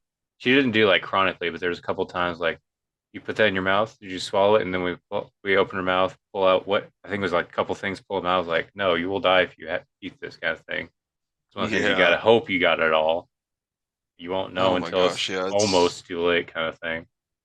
it's friggin' sketchy. Yeah. And then Lux, she was bad with just like choking on food. And so, we were constantly like doing double takes during dinner just to make sure she's like doing all right. And then sure enough, one time she's like eating grapes and I'm like doing it. And then like the time I'm just not looking, next thing I look over and she's just like, I'm like, oh shit. And I'm like, ah, I literally just had to do like the finger and like hook it out. And like, but dude, you talk about a fucking scary moment. Heart just starts racing. It's like, oh my gosh. But, and that probably wasn't the smartest move. Probably shouldn't just fucking shove your finger in there and try to get it out. But, man, I panicked. I didn't know what to do. Yeah, you gotta do what you gotta do. It worked. Huh? You gotta do what you gotta do, and Yeah, it man. I worked. mean, yeah. Yeah, true. Absolutely. I've seen those like de-chokers, like the infomercials for the de-choker, and like Mhm. I was like, that's such bullshit. And then like I went to Alex's house, Alex Neely, one time, and I saw he had like I think he had like two on top of his fridge or something. And so like I just started making fun of him, and I was like, "Oh, you ever use it?" He's like, "Oh yeah, all the time." And so it just spiraled from there, just doing stupid scenarios and shit. But yeah, I gave him so much shit for having that fucking thing, but it's just like, I mean, seriously, that's one of those things you'd probably rather have than not. You Hmm. need it. It's very much the case. I've never used one. I've never seen anyone use one, but I mean, if it works, it works. Yeah, I was actually thinking about it the other day. I don't think any of our kids have had a choking issue, but I was reading Yeah. my that book again, The Stand, and part of the book was this old lady was talking about raising her kids. One of her kids died because they choked on an apple and she wasn't near her when she choked, so it was too late, kind of thing. Scared the shit Oh, out of me. holy shit. That's Scared, crazy. scared the An shit out of me. apple, So I thought, of well, all what do I things. do? I'm not around because they'll snack all the time by themselves, kind of thing. So I was like, do I just need to teach them how to do a Heimlich kind of thing? And I don't know what to Yeah. do, kind of thing. Yeah. I feel like that's all I really can do. Yeah. Yeah. But the bad thing with kids is that for like if you teach them to do the Heimlich now, they're just gonna be like, oh, okay. And then they're just gonna run off to a room and be doing the Heimlich to each other like all night, Yeah, you know. yeah, They're always gonna be doing it. It's like a move yeah. they're always just gonna whip out even That when they is, don't need to. So it's yeah, like that does seem 100% like them. yeah. That'd be Do- funny. So I know Lux is about to turn four-ish, so she's a little older than Jensen. Do you have issues with getting them to clean, no matter how many times you tell them to like just at least pick up after themselves, kind of thing?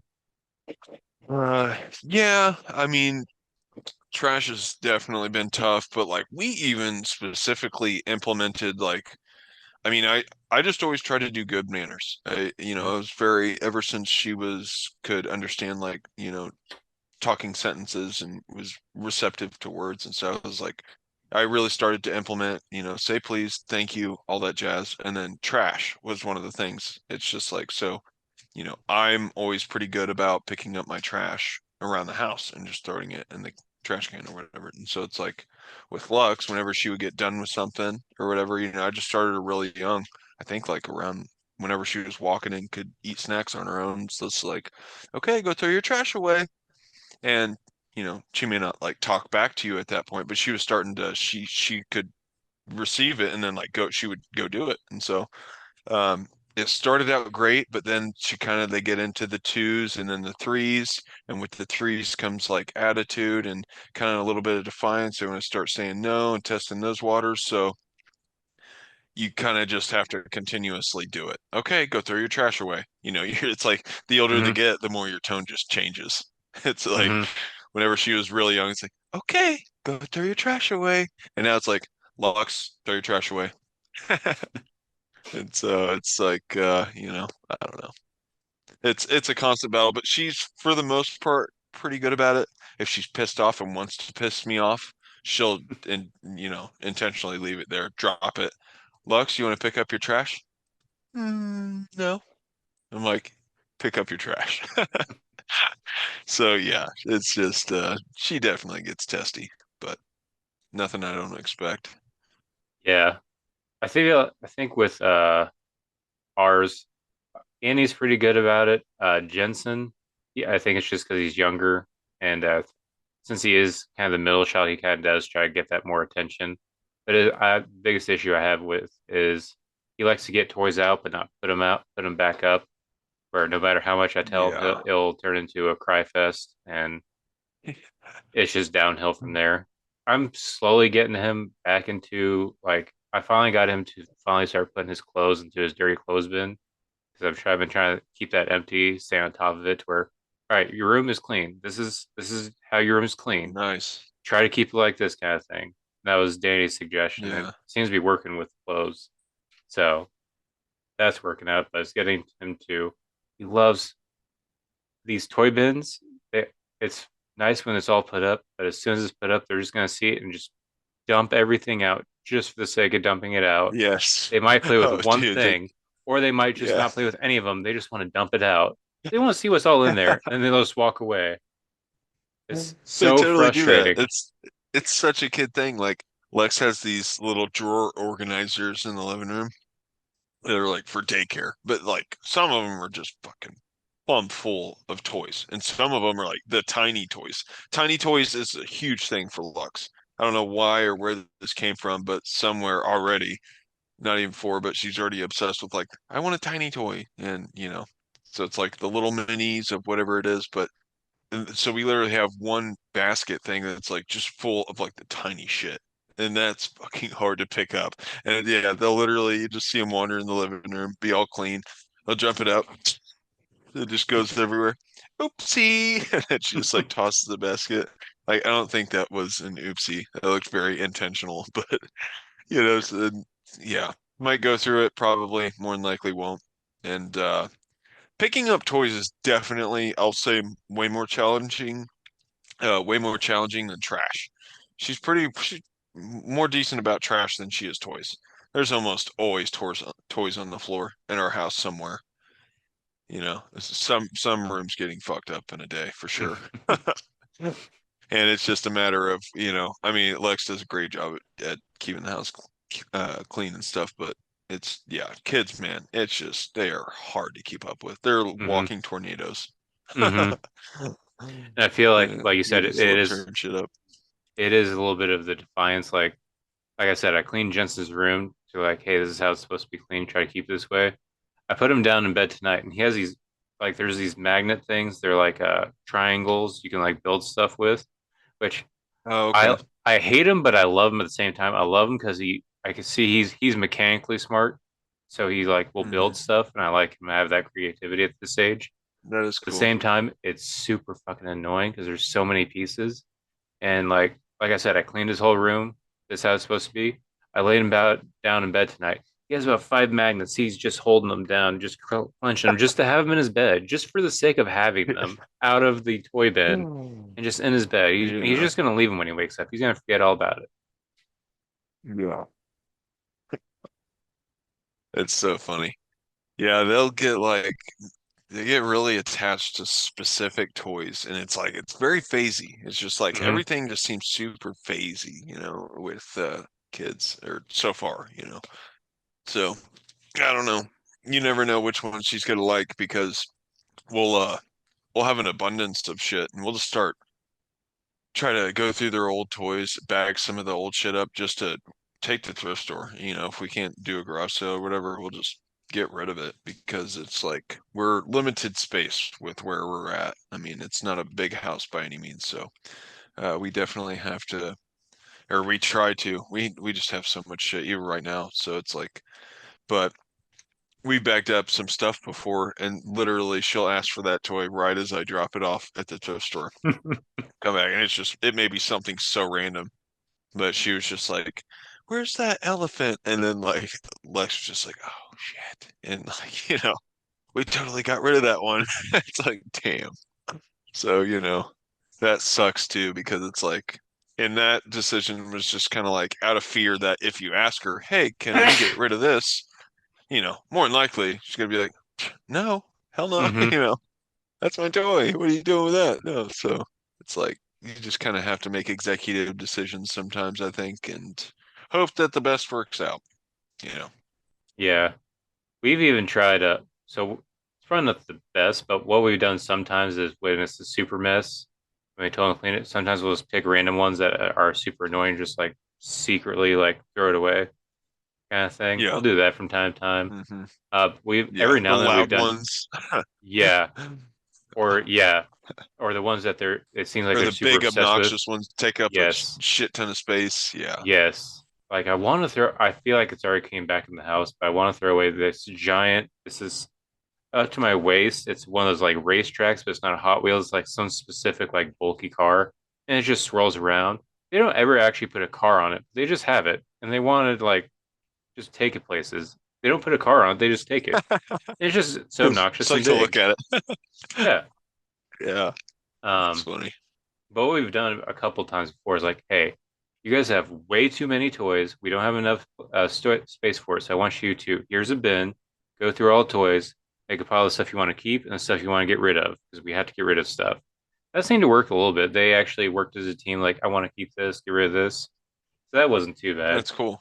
Although Yeah. obviously they only threw away like a third of the stuff. There's still way too much stuff. So we still do the secret thing Yeah. of throwing it away every now and then. But Yeah, I think Lex did that too as Lex got a little bit older. I think we've had one successful bag of like asking her, like, hey, can we get rid of this? If you get that or whatever, that sort of stuff. So it's like, but I don't know. I don't know if she'd be willing to do that again. It's like, it seems like a big gamble. It could end in tears and fucking kicking on the yeah, floor. So, we just let them to their own uh, devices. Like, hey, work with your sibling.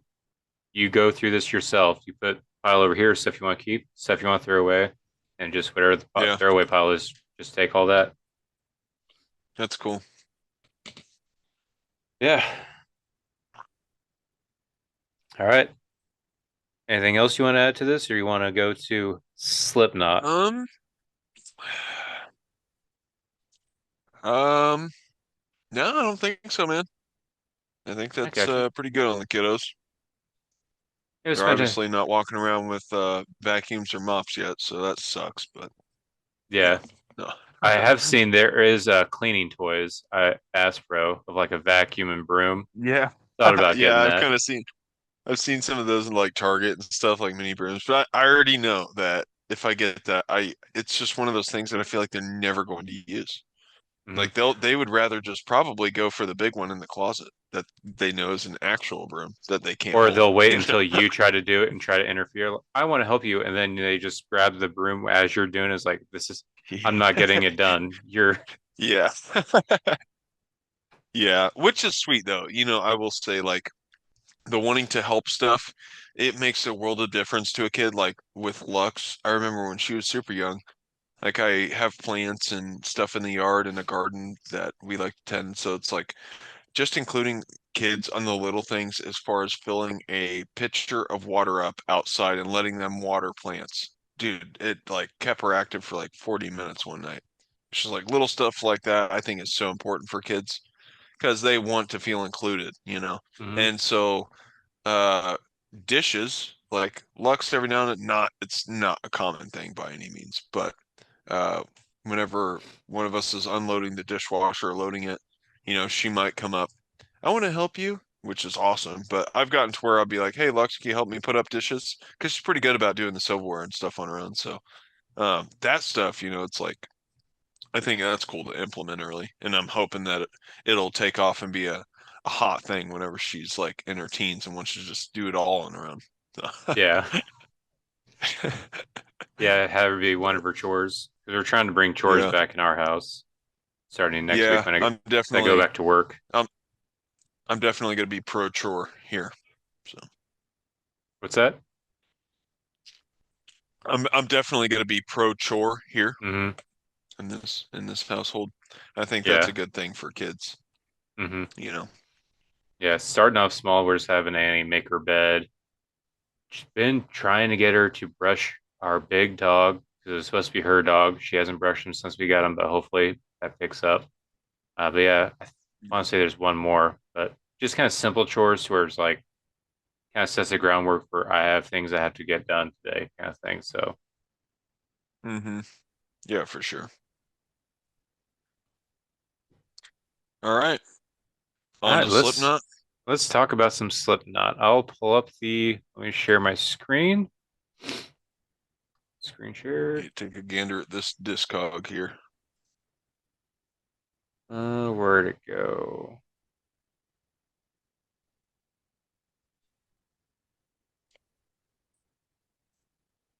Sure. Here we go. Oh, can you see my screen? Yes, I sure can. Let me get off our Facebook page. Good. Come on, damn it. Oh shit. Sorry.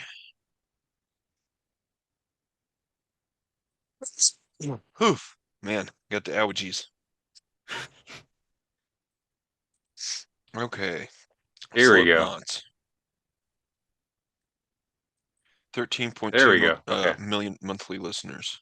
It's pretty crazy. What's that? Man, I don't know why I'm like, oh, just a lot of monthly listeners. I don't Oh, know that that Slipknot really does. matters, but yeah. I mean, I expect them to, obviously, but So, do you know how much um, they're making then from Spotify streams a month? I I did the mean, math. They're making good I money don't just know, from dude. Spotify It's I haven't streams. really, because it's like what is it, like a fucking penny per play, or after you've I want to hit so say many or it's something like like that? it's less than a penny. I Tenth want of to a say it's cent. like point, yeah, something like that. But even then, they're making like 30 or $40,000 a month just from Spotify, and it's just from the music catalog that's That's on there. insane. That is absolutely insane. How much a month? So let me look it up just a second because I've done it before. Okay. Because I want to say they've made like a couple 100,000 off of just like their most popular song. Spotify rate Pretty crazy. per stream. It is anywhere from from $0.003 to $0.005. So let's times how many monthly listeners?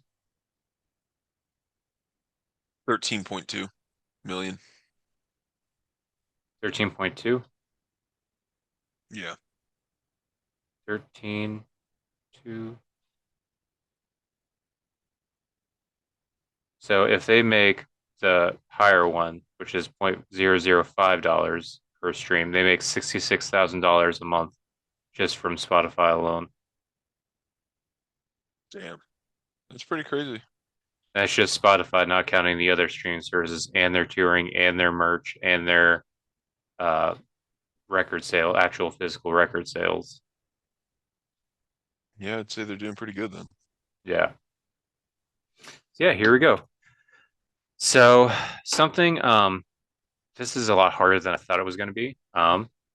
Obviously I think my number one's still going to be my number one. Number eight, or no, number I think it's seven because it's seven albums, I think. Yeah, seven albums is I thought it was going to Yeah. be one in particular, but after listening to it, I don't know anymore because I listened to the end so far recent yesterday. Mm-hmm. I thought I listened to it when it first came out and thought, oh, this is just the boring stuff that I think Clown probably had too much input. It's boring because it's that opening song Adderall. I was like, God, this sucks. I don't want this. Is Yeah. this the direction they're going? But I Is that listened like to a the, clown thing? yeah, he has like an indie side project, I want to say called like Dirty Little Rabbits or something like that. It's like an indie Oh, pop really? project. Oh shit, I didn't know that at all. I don't know if they're still doing things, but I want to say, yeah, he has I want to say it's Dirty Little Rabbits, and it's like an indie pop thing.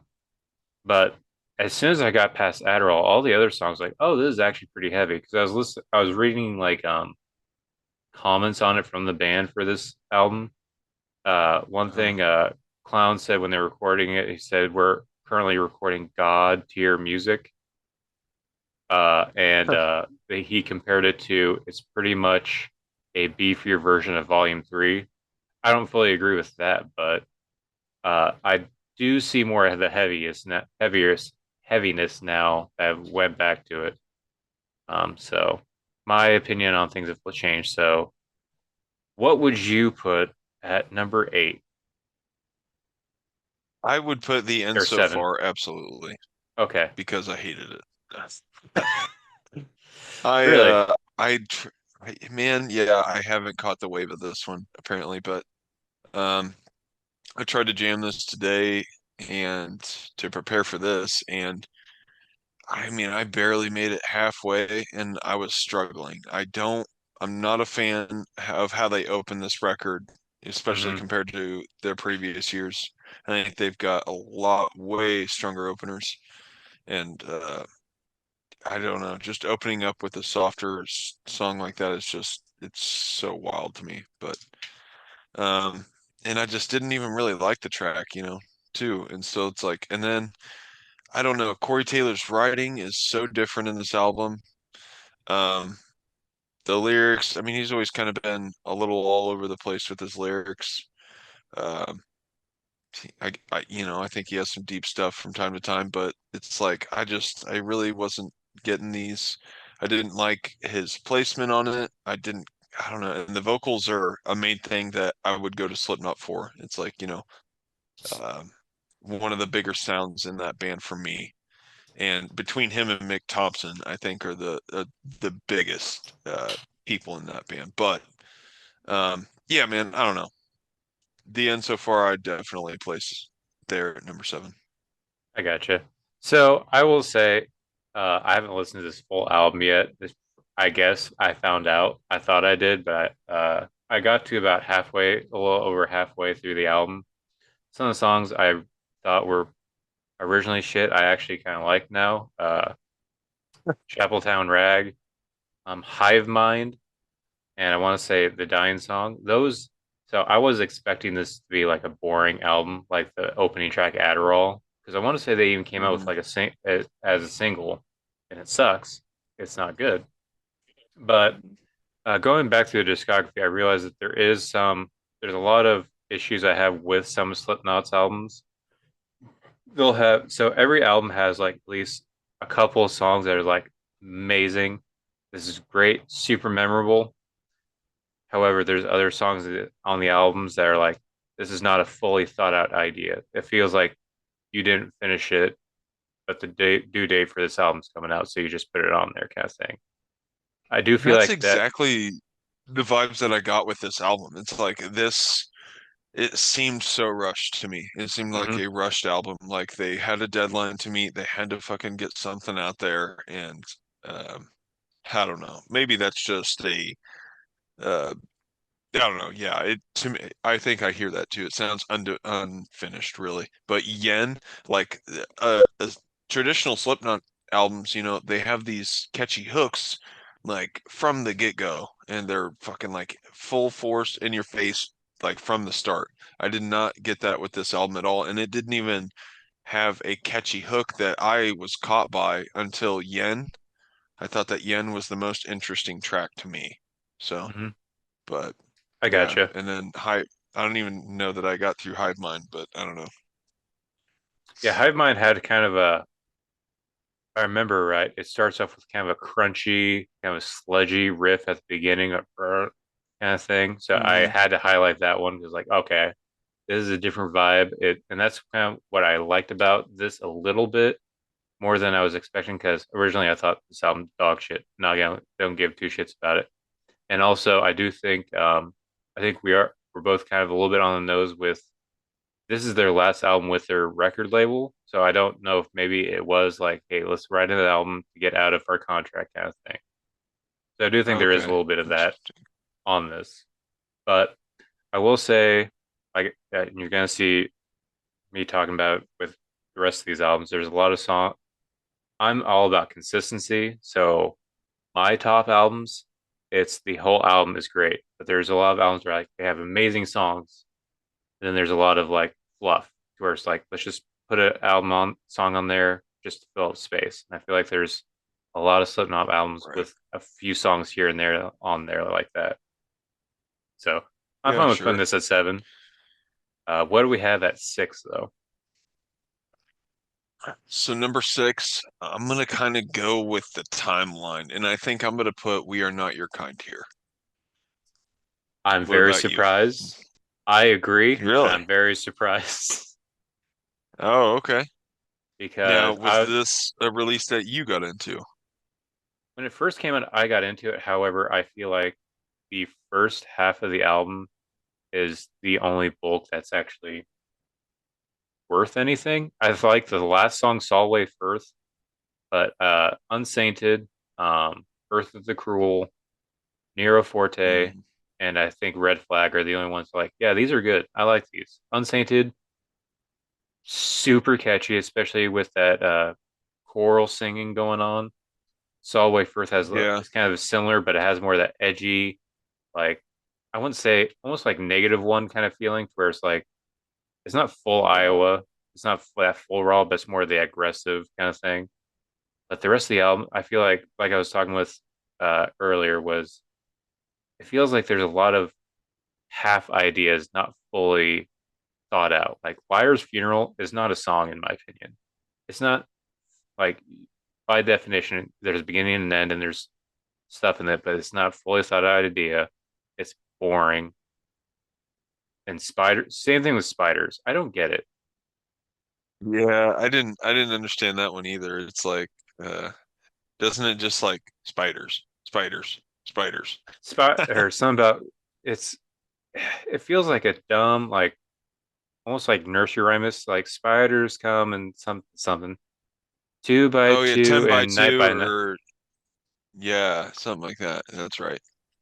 And I thought, what's the point of Yeah, this? I don't yeah, I didn't get that one either, man. Like this one's here on this spot for me because again with Corey's writing. I fell off from Corey's writing before this and this was I'm not impressed with his placements, his writing really, and this album or the one after, man. It's like, and I'm hoping for a comeback, but I think that I don't know.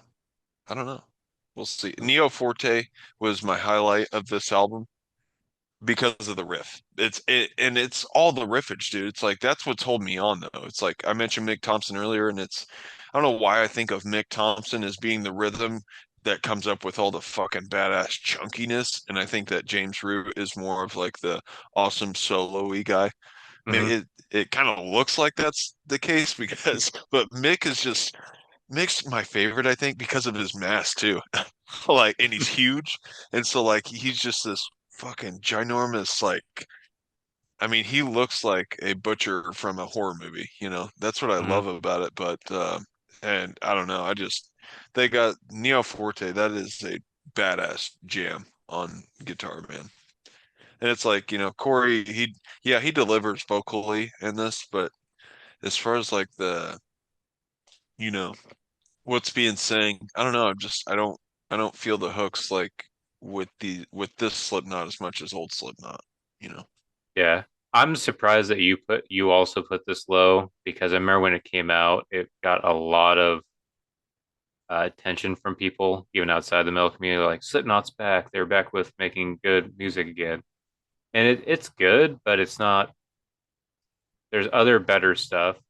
I do like some of the weird stuff they do. I've heard people talk shit on the song, but I like the song Birth of the Cruel because Mm. it's heavy in a different way. It's kind of like a slow dragging feel for me, and that's what I kind of like. They add a little bit of uh, not like let's do the chonkiness, let's not do the fastness. It's more of like a slow kind of heaviness, not doom in any way, but kind of a groovy slowness. I kind of liked about it. I got a Yeah. little satisfying, but I do agree. There's a lot of filler songs or half finished songs on this album. So yeah, for me it's low. Um, Yeah, it seemed like another had to album, in my mhm, opinion. But yeah. What? So for number five, you've done the last two. I'll do this. We'll see if you agree with this one or not. Um, okay. because I feel like our top three are going to be the same. These four and five might be switched. I feel like I have for number five, All Hope Is Gone. Okay. I think I could do that. Okay. It's so again, I feel like it has the same issue with We're Not Your Kind, where most of the heavy lifting is in the beginning half of the album. To where Dementia actually a pretty solid, heavy, chonky song, surprisingly, going back to it. And then there's like songs like Sulfur, um, what's the fucking other one that was real psychosocial, Dead Memories, and then the for the time, very weird Snuff, but it's still good. I like it anyway. Other than that, I can't really Enough. think of what's that. Yeah, I mean, it's so like this album I actually probably would have listed higher, but that's just because of like I think that this album has so much more like impactful hits than I guess you would say like five is what I'm going to guess is what's next. But Yeah. this album, I think the hits on this are way stronger than that album. But like Sulfur Man, I can't listen to Sulfur with not wanting to sing it. I can't listen to Psychosocial without like headbanging, and that breakdown is like I love that Slipknot. They threw me for a total surprise with Psychosocial, with that breakdown in it. Like it's like I don't know. I don't know why it's so different from what they were doing, but I felt like they hadn't really tried a traditional sort of breakdown in a song like they Mhm. had like with this one here. But it worked out so well, and I think they did it so kick ass. And I don't know, Dead Memories, I think that's like that just to me is like a Joey Jordison song. It's just like a lot of double bass ride, you know, and it's Mhm. just I don't know. I feel like you can listen to this kind of era of old Slipknot and hear a lot of Joey Jordison's input in the music, and that's what I really miss about Slipknot is like he just had such a signature style, you know, that's just really what made them badass. But yeah, I think I'd agree with that. Other than like Snuff, Snuff is I mean, yeah, it's just like there's actually like a lot of hits on here. Snuff is a great song. It's So weird that actually, it's a Slipknot song, and now Stone but Sour. it is a great song. Yeah, yeah, exactly.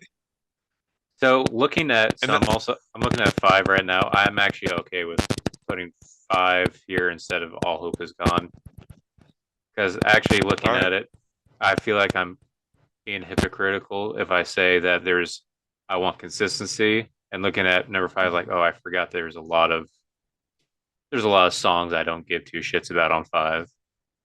Yeah, So I'm fine with right. putting Doing a swapperoonie.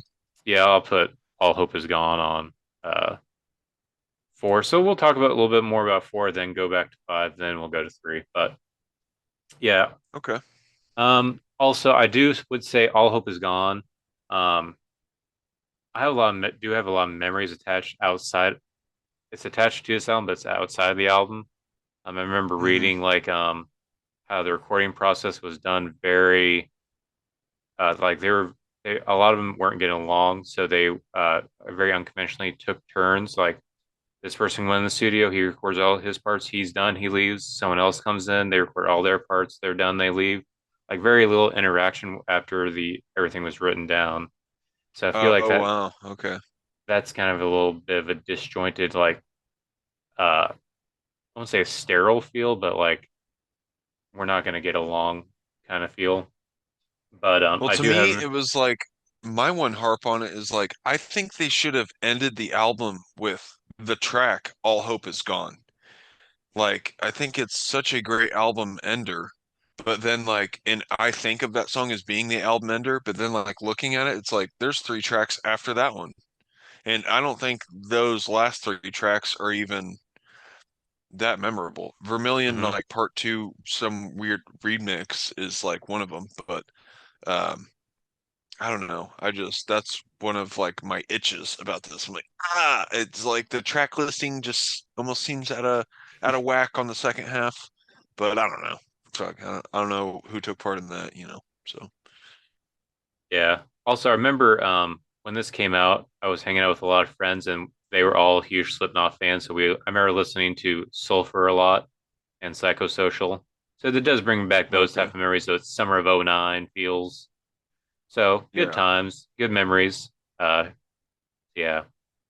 I didn't really So have any friends that got into this. I was more kind of I gotta say Slipknot, I was a very big closet Slipknot fan. They were not popular around the parts I was in whenever I was in metal. They were already a fuck that band. Those guys suck balls, and if you like them, you're gay.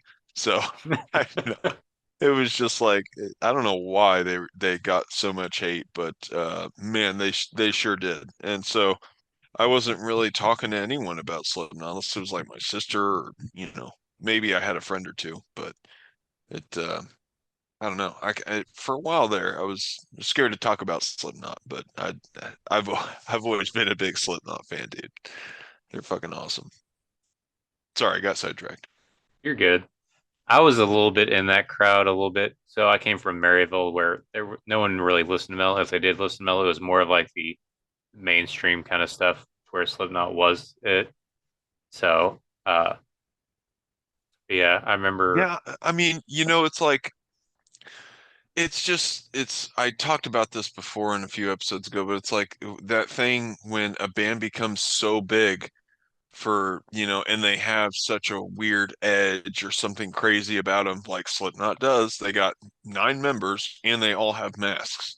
So right there, they're fucking weird and odd. And they got crazy huge, crazy fast, and they just fucking instantly, with that, got shit on and Mhm. became the Nickelback of metal. They were for Yeah, the longest time a long reigning Nickelback of metal.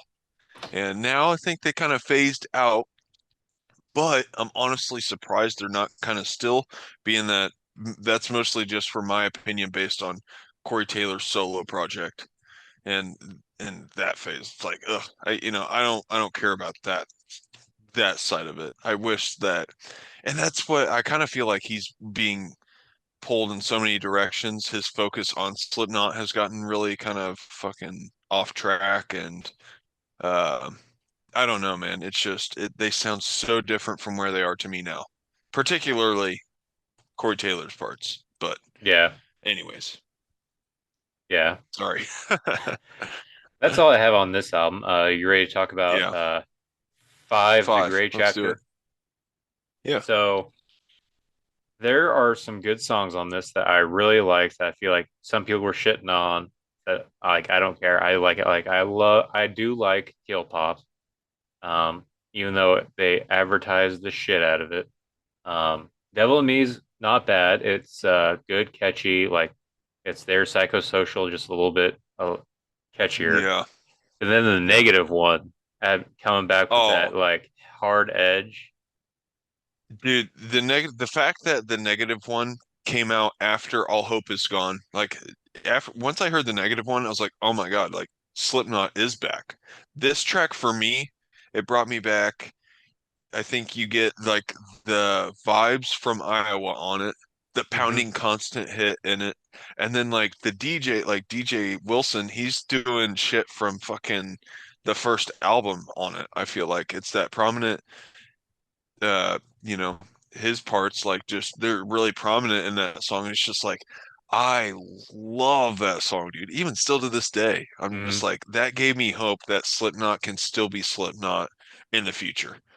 It was like it really took me back to Slipknot's roots with that track, and it was crazy because I had some friends that were just like, "Nah, it's okay." Eh. I'm like, what, Well, dude? Negative one's fucking badass. Like they literally got back to Corey Taylor like screams the whole song, hmm. which isn't a problem. You know, he's got older tracks that I love to sing, but he screams throughout most of the song, which is very much like Iowa. That it's just a constant pounding hit, like it's just relentless, and so it's just I don't know. I love that track so much that this album is worth a gander. You know, in my opinion. Yeah, I remember when that track dropped. I think I don't know if you were living with me at the time or not, but I remember you came and like, you gotta check this out because I think they Yeah, came with a music video yeah. with it I, too. And I it think so. was Yeah. even just that opening riff, that is such a cool riff. And I remember Yeah, it thinking is. this was like the first album after they kicked out Joey. So it felt almost like a diss track with how it was written.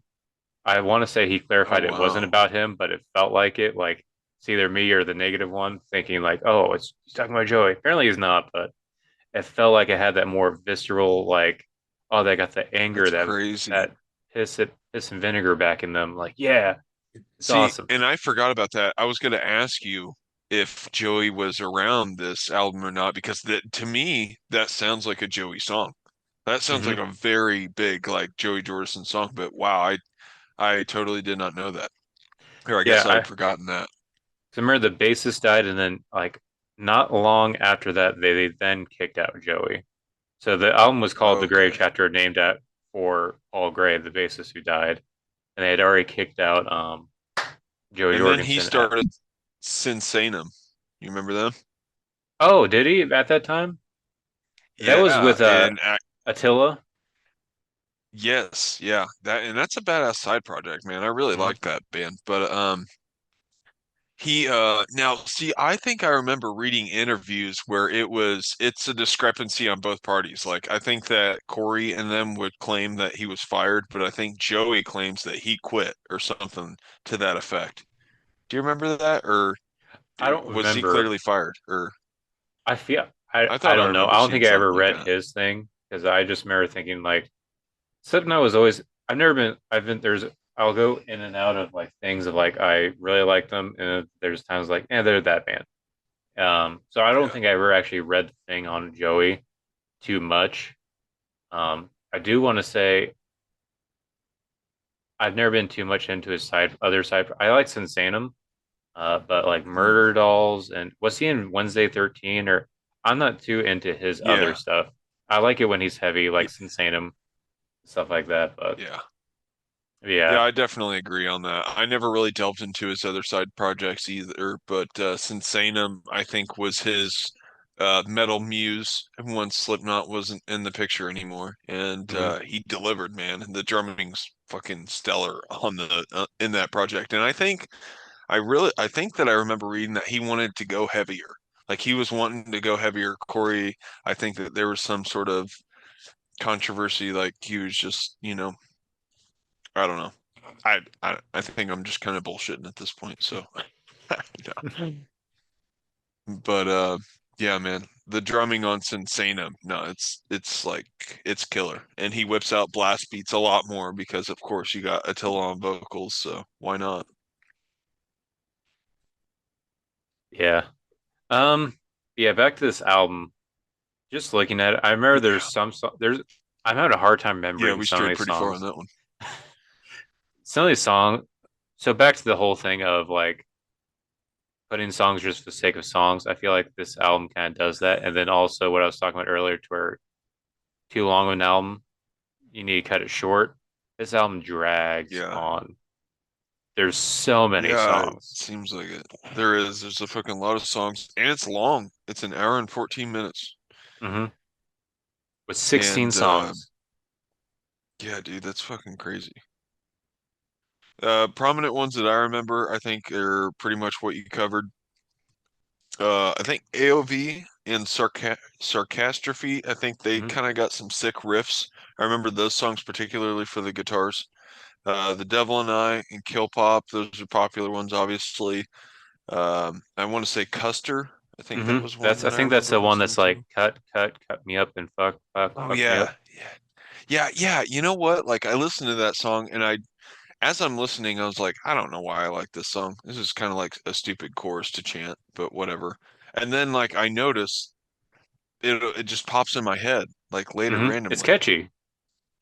It is. It's so weird. It's like, God, come here. It's like, but like you say, it's just like just saying it sounds so dumb, for like to for it to be a lyric to stick in your head. But I don't know. Yeah, it is catchy. They got me there. So Yeah. Of these other songs that we're not talking about, I mean, I can't remember them. So I feel like when this came out, I listened to it a lot, but I can't remember these songs. So I don't remember Lech. I don't remember Goodbye. I don't remember Nomadic. The one that kills the least. Be prepared for hell. yeah, That the rain is what you want. I don't remember any of these songs, and I I don't just either. remember once certain songs came were over. It's like, all right, where's the negative one? Just I think at the time Hmm. I had a car that I had a CD player, but it wouldn't tell me the name of the song, so I just had to keep like let it play for a little bit. Like, okay, this is the negative one. There's a little bit of delay in the negative one. Yeah, there is. It's like a weird ambient kind of sort of start with a little bit like of synth or some shit. So, Also, I want to say but one yeah, more thing about the negative one music video, as including with the intro. I feel like there's a little bit of the Vitch vibe to it. yeah. Yeah, man, dude, and that's what was inspiring to me is because it not only sounded like Slipknot was back to being Slipknot, but it looked like Slipknot was back to being Slipknot. That Hmm. video is like it's for the Iowa fans, it's for the first album fans, and it took me back, dude. Don't they have like a goat's head in it too, even? I want to say they do. It was either a goat's head or there's an actual goat in it. I can't remember. And I want to say it wasn't really like Yeah, a. It was the same girl, but she was like wearing two different dresses. So one was like the pure one was like the evil yeah, one. yeah. It's a badass video. It's probably one of my favorite Slipknot videos, honestly. Hmm. But yeah, dude, it's a killer song. Yeah, I will literally go to that album for that song. Hmm. But all right, we have the three champion veteran tiered Slipknot albums left. Yes, and I Subliminal feel like Verses, Iowa, and the first one. I feel Whatever like that number one is. Yeah. this might be a little bit of a debate. Um, Okay, actually, is that first one, isn't it like numbered? Or is it like a I think title? it's just Or is it self-titled. self-titled? I think it's Oh, just self-titled. self-titled. Okay. Okay. Yeah, I think it's just Nice. self-titled Iowa, then Volume 3, the Subliminal Verses. Okay. Where I don't even know where to begin. I don't even know what to put Um, here, to be honest. so I feel like feel like me and you are going to agree on probably number one. Are we Yeah, going to say Iowa's I number think one? yeah, yeah, I'd say I was one. Yeah, Okay. that is a strong suit of Slipknot for sure. Yeah. So with that, we'll get back to number one, talk about how great Iowa is. So now we're going to our figure out. I feel like I'm Damn, going to have a that's different tough. opinion. I have my I don't opinion. know. We might. Are you gonna put number one? Are you gonna put the self-title at three or subliminal verses? I was going to put Soul Title at three. Okay, I'll put self-title at three. Really? I'm actually a little Yeah, I would. surprised. I Okay. would, man. Okay. I, I'm glad we can agree on that because this is why I was Yeah. bringing up the whole I want consistency. And their Slipknot is, I feel, in my opinion, they're a little notorious for having songs that are like you can tell there's an idea there, but it's not fully fleshed out and it's very obvious, at least for me. And I feel like Hmm. in this album, there's a lot of that, especially on the last half. Like I don't care about what's the song immediately after Spit It Out? Is it Tattered and Torn? Oh, maybe. Um, shit, I don't know the track listing. Let me look. It's right here. Um, it is, yeah, Tattered and Torn. You're right. Okay. I've because I listened to it again the other day. Purity, I don't remember liking it, but listening to it again, it's like, oh yeah, this is pretty good. Liberate, oh yeah, pretty good. Um, on that, I'm not. I don't know. I do love the songs that are on here that I do love are fucking classics. They should be on every set list that they play. Sick, Yeah. Eyeless, Wait and Bleed, Servicing, Spit It Out. Hmm. They're all it just starts off fucking great. These are songs I remember Yeah. downloading off LimeWire and contracting internet version of STDs on every computer I would do it on. Mhm. Like it was great. Yes. Yes, dude. This album is absolutely foundational. And like, yeah, I'm gonna put it in number three because Slipknot just got deeper for me. But and I think I was kind of around the time when this released, or no, no, I definitely wasn't on this when it came out. What did this come out in 2000? No, 1999. 1999. Oh yeah, so yeah, no, I'm sorry, I don't think I was on this when it dropped. On it late per usual with most of my metal, but um, I mean, I could play this album start to finish and let it play through. And it's because it's like I definitely get your, ideas that they had, but they're not totally perfected at this point yet. And so it's like the DJ you're going to hear on this album more than any other Slipknot album, I Hmm. think. He's kind of almost in every single song. They're doing a lot of sampling in this album more so than others, and it's still cool though. I mean, it's still a badass Slipknot album. It really is, dude. They started off just out the gate, man, just catching interest, and I think for good reason. Yeah, it's ridiculous that they had nine guys, but this album proves that they all had their parts, Hmm. whether it just be a guy hitting a trash can every now and then, hey, it's all right. I will say I do appreciate this album more. I watched a video. It was a video explaining where every single sample that's in this album came from. So Oh, it did really? make me appreciate who is it? Is it Sid Wilson who's doing the sampling, or was it the Craig Jones guy? Yes. Okay, Craig Jones is the I shit. don't really know Yeah, what I his think job Craig, was. well, I think he does the keys. Okay. So like I think his biggest piece is Vermilion, obviously, but I think he does a lot of the keys and probably some synths that we don't hear, I think, prominently in some other songs, but and maybe like I guess samples like you hear like people talking or some shit, you know what I mean? Yeah. I don't know. I do appreciate this album more now that I've know where all these samples came from because it was like, okay, this guy, whoever got all these samples, dug really deep to find these, and they do add a little more texture, more feeling to it, but at the same time, it's either this or three, and I feel like three has I don't know, maybe it's just me, I'm biased, but I love three so much. I feel like the songs that are on there, even if they're not like they weren't about no, they weren't on any like compilations of the time or music videos or stuff like that, because they were still like hard hitting for me anyway. Because with three, like even like Opium of the People, Circle, like I felt like every single track on three like were amazing. Like like Blisters Exist, open it well doesn't open with it, but it has the intro. Blisters Exist, like especially with that dun, dun, with the drum line part. Great. Oh yeah. Dude. Yeah. Dude, this album.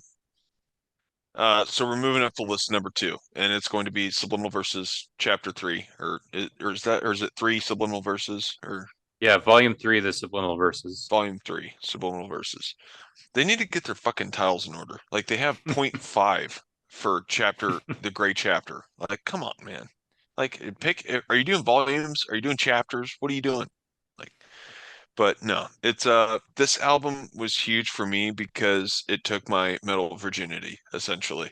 Hmm. I wasn't a big dude, I wasn't a metal goer until this gothic dude that I became friends with in middle school, Sterling Carson, badass guy. But just I don't think he understands how important in my life that dude really was. Just because he showed me this mix CD, and it had two tracks that really caught my attention, which were Devil Driver, I Could Care Less, and Slipknot, Pulse of the Maggots.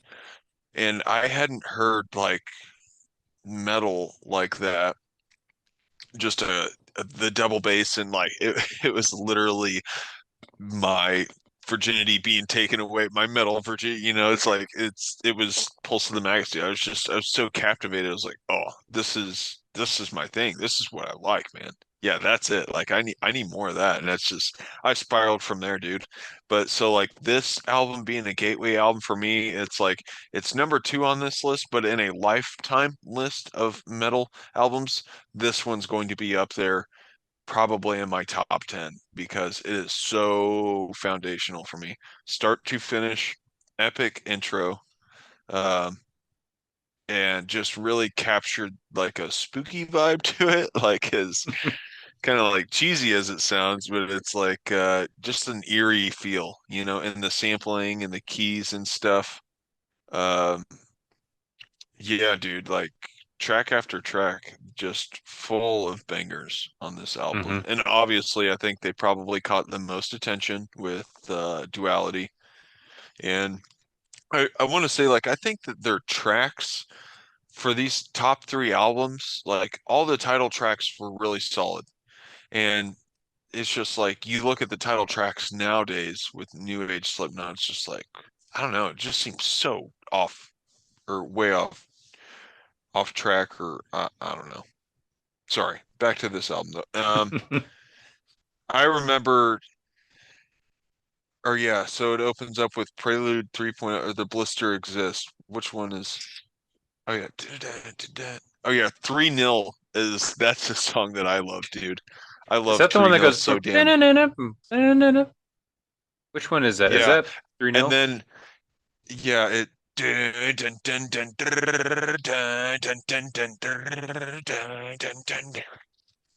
Yeah, dude. And dude, like it gets so heavy. And then it has that stopping like percussion part where he's just doing a Oh yeah. I want to say even and I've it's seen some live such an videos. epic that is such an epic buildup of where a drummer just fucking takes the song. And like literally Joey Jordison just fucking took that whole song and just demanded like direction, and then get like they come in with the guitars after and just line up and just crush on an absolute, like, I don't know if you call it a breakdown, but dude, I love that song so much. Sorry. And this was, are you talking about the Blisters Exist, right? No, that's 3-0. Okay, I think I'm confusing it with something else then. Yeah, I really just remember that Do you hear opening riff this? to 3-0. I Does this can't hear sound like yours. shit? Oh. Just a second. Let me play it on mine. I want to say this is the one. Isn't this the one that opens with? I might be confusing it. It opens with the Blister Exists, but 3-0's right after that. Okay, just a second. Oh, is it the one where it goes? Okay, I hear now what you're talking about. I know. Yeah, that's the thing about this Yes, album. Like dude. all of them are fucking bangers. Yeah, they are all so damn good. And that song's just a fucking ride. Like, could you imagine hearing that song live? I feel like I'd go nuts, which I think they still whip out, dude. I hope they do. One thing about Blisters Exist, I want to say I've seen some old live videos where Clown and the other percussionist at the time, it was Craig Jones, or not Craig Jones, the long nosed dude. They would come out like when the part comes, like they would disappear, then they'd come back and they would have like a drum line kit on, and Oh, that's cool. and it Oh, would be so they're like so. doing the percussion. Yeah, that's tight. Oh, that's so cool. Hell Yeah, yeah. this just like you were saying, this was your introduction to metal. Like this is your gateway album. This was my gateway album to Slipknot. Like before then, the heaviest thing I was listening to was Linkin Park. Um, Yep, and that same. I heard about this band. I knew they had masks and stuff. Like, oh, I want to listen to it, but coming from Maryville, there's nothing you could really do. I mean, I could have bought the album, but parents would see the scary picture and take it, kind of thing. But I remember Yeah. staying up late and seeing Duality on a music video, and it was just so. It was so cool. Like, it was just like it was very early 2000s style music video, just a bunch of dirty, shirtless dudes Yeah. going into Fucking this like mosh pit dudes. dilapidated Yeah. house they're playing at and tearing it apart. Fucking shit Like, up. Yeah, it fuck looked like a yeah. party. It looked like a fucking jam, honestly. And then they're all just surrounding Slipknot playing in that fucking room. And Yeah, like and at the Clown has start a of the bat. video, they're just like running and shit. Yeah, dude. Oh, it fucking looks so fun. That's definitely up there on my Slipknot, top Slipknot videos. They Yeah, delivered with the videos, man. I'll say that. They yeah. fucking come out swinging with the videos.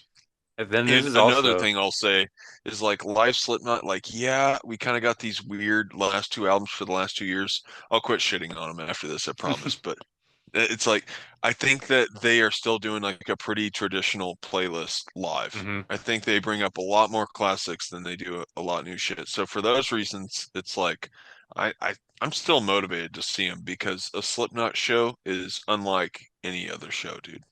So they are coming to within like a 4 hour drive of me. I'm debating it. It's uh the third day of Rockville. I can buy like a Oh, single okay. day ticket. It's $100, but it's Damn. I don't know who all the other stages are, but on main stage that day it is Lamb of God, Mastodon, and Slipknot, and Mastodon's playing Leviathan all the way through. Oh, So it's wow. almost worth Damn. it. Just because I've never seen That would Slipknot be live. pretty sweet. Yeah. Oh, you haven't been to a Slipknot show? No, Oh, dude, man. I I wanted seen to when they them. were with Behemoth. I thought about it when they were doing the Wow, that would have been "We're a Not Your wild show then. Kind." Oh, okay. I seen them once at Mayhem Fest and they were touring All Hope Is Gone. And then I seen them a few years or a year before that, and it was one of the weirdest show lineups ever, but it was uh Trivium, Coheed and Cambria, and Slipknot.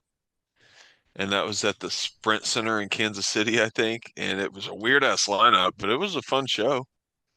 But I was most disappointed in Coheed because they played like a fucking weird set. Like they didn't play, I don't think, any classics, but Welcome Home. It was, or maybe, I don't know. I could be getting that way. That was so many years ago. Anyways, veered off topic once again. Go figure. You're good. But yes, a Slipknot show. That's where I started. I just need to remember where I start from. Then I can get back. But A Slipknot show is live, dude, man. That's where the band sells, I think, Hmm. because it's just fucking packed full of energy. Yeah, and I know I see videos all the time that they put on an amazing show. That was why I was really wanting to see them. I don't think I had money at the time when they were touring with We're Not Your Kind with Behemoth. So I remember watching videos. That was when Sid was doing his like a monk. It was like a monk. He had like an actual like rubber face on him kind of Oh, thing. It looks so yeah. cool. Yeah, I did. He's always had some very interesting ones. Hmm. Yeah. Back to three. Like this is the album where they kind of started with the Vermilion thing, and it sounds Yes. like super like yes, it's death metal dies, but I love this like kind of like softer, but it's not focusing on the heavy, it's focusing on the creepy kind of thing. And it's like continued like Yes. Vermilion one, two. I don't think I ever listened to three. I probably did, but I don't remember it. But I love the different parts. Like the regular version's good, and the acoustic version on part two, great. Yeah. Yeah, the Pulse of the acoustic's Maggot. good and the yeah, those Vermilion, man. It's almost like Vermilion could be its own album. I don't know, just because it's such a different song, but also so huge. I don't Hmm. know. Is that stupid to say? Probably. No, because I get it because I remember thinking like, man, because I feel like there was a music video, but I don't feel like it lived up to the bigness of what the story of Vermilion was. Like kind of like this creepy stalker love thing Yeah. going on, very creepy Yeah. kind of thing. Um, yeah, I loved it. Both the original and the part two. Then even the songs in between is Pulse of the Maggots and Before I Forget, like two huge songs in their legacy. Yeah. So this has, in my It's opinion, this has to be number two. I remember you were talking about that's why you're wanting to bring this up is because there is some debate going on about whether or not this is number two in other people's books, and yeah, I've seen this I understand. brought up a lot, man. Yeah. So I get a lot of But people are probably like slip their debut album. Like I get it. It has their classics on it. Has Isla's Sick and all that stuff. And I get it was their first album for especially for like Gen Xers. This is their first introduction to the band, but we're millennials. This we got into them with Volume Three. This is the album yeah. for Yeah. us anyway. Yeah. I think that's a good spot for it, man. And Yep. then we have our top The dog, the Iowa. Almighty Goat, the Iowa. Literal almighty goat. Yeah. Yes, this is an amazing album. It is the So good. deathiest they've gone, the most aggressive. Um, I feel like they were just such hateful sons of bitches in this era. mhm. Like every instrument sounds just mean as fuck. And the lyrics are just so gnarly. He's just like, fuck you all. You all can die. And I mean, I think he says that in this album more than any other album. Not literally, This but you know. time out. I got to piss real quick. All right, cool.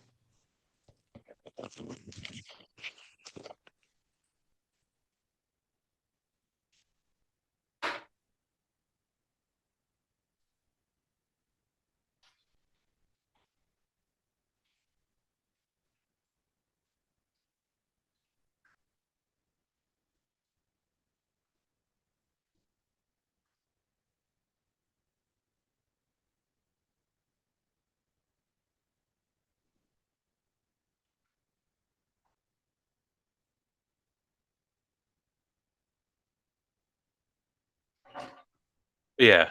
What's even I is so the first track is people equal shit.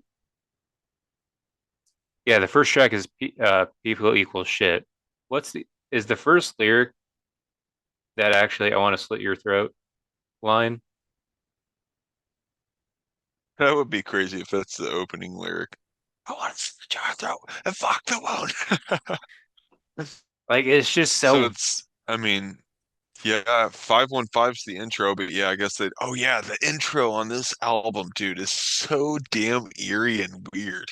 It's like it's the weirdest thing I think Slipknot's ever done. And it's just like a disturbing well, Do you know what that and I is? think it's is that just reversed vocals? No, it's Sid Wilson freaking out, reacting to, I think it was his dad dying, just finding out his dad died. What? I want to say that's true. Get Let me look it up real quick, but I want to say that is what that I do sound is. They not. recorded Oh his my him. God, that's horrible. That's brutal, dude. That's Yeah. crazy. Damn. I can't believe they put that on an album. Well, it adds to the like fucked upness of this album. Yeah, yeah, for sure. Holy shit. I can't believe I'm just finding that out. You gotta look it up. I want to say that's. I think either way that is Sid. I don't know if they did any effects on it, but I want to say it was either like someone close to him died Ah. and he had just found It's out. it's sounds horrible. Why was he recording it? I Or think it was was like this he it was what on the was phone. I think. oh my gosh, that's crazy. Ugh. Gotta be a fucked up individual to want to take that and then put it into a song. Okay, yeah. So if I look on Wikipedia, he is the sole writer on 515. Wow. Sid Wilson is. I have to look it Huh. up. Slipknot 515. That would be crazy if it's true. What is the true story of Slipknot 515? Oh, it's his grandfather. So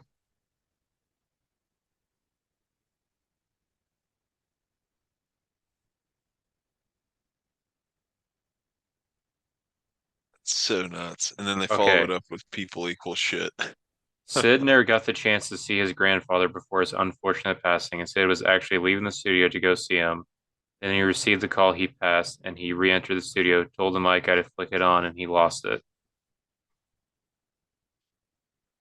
Wow. And then they made a song out of it. Yeah, and then it goes into That's people equal shit.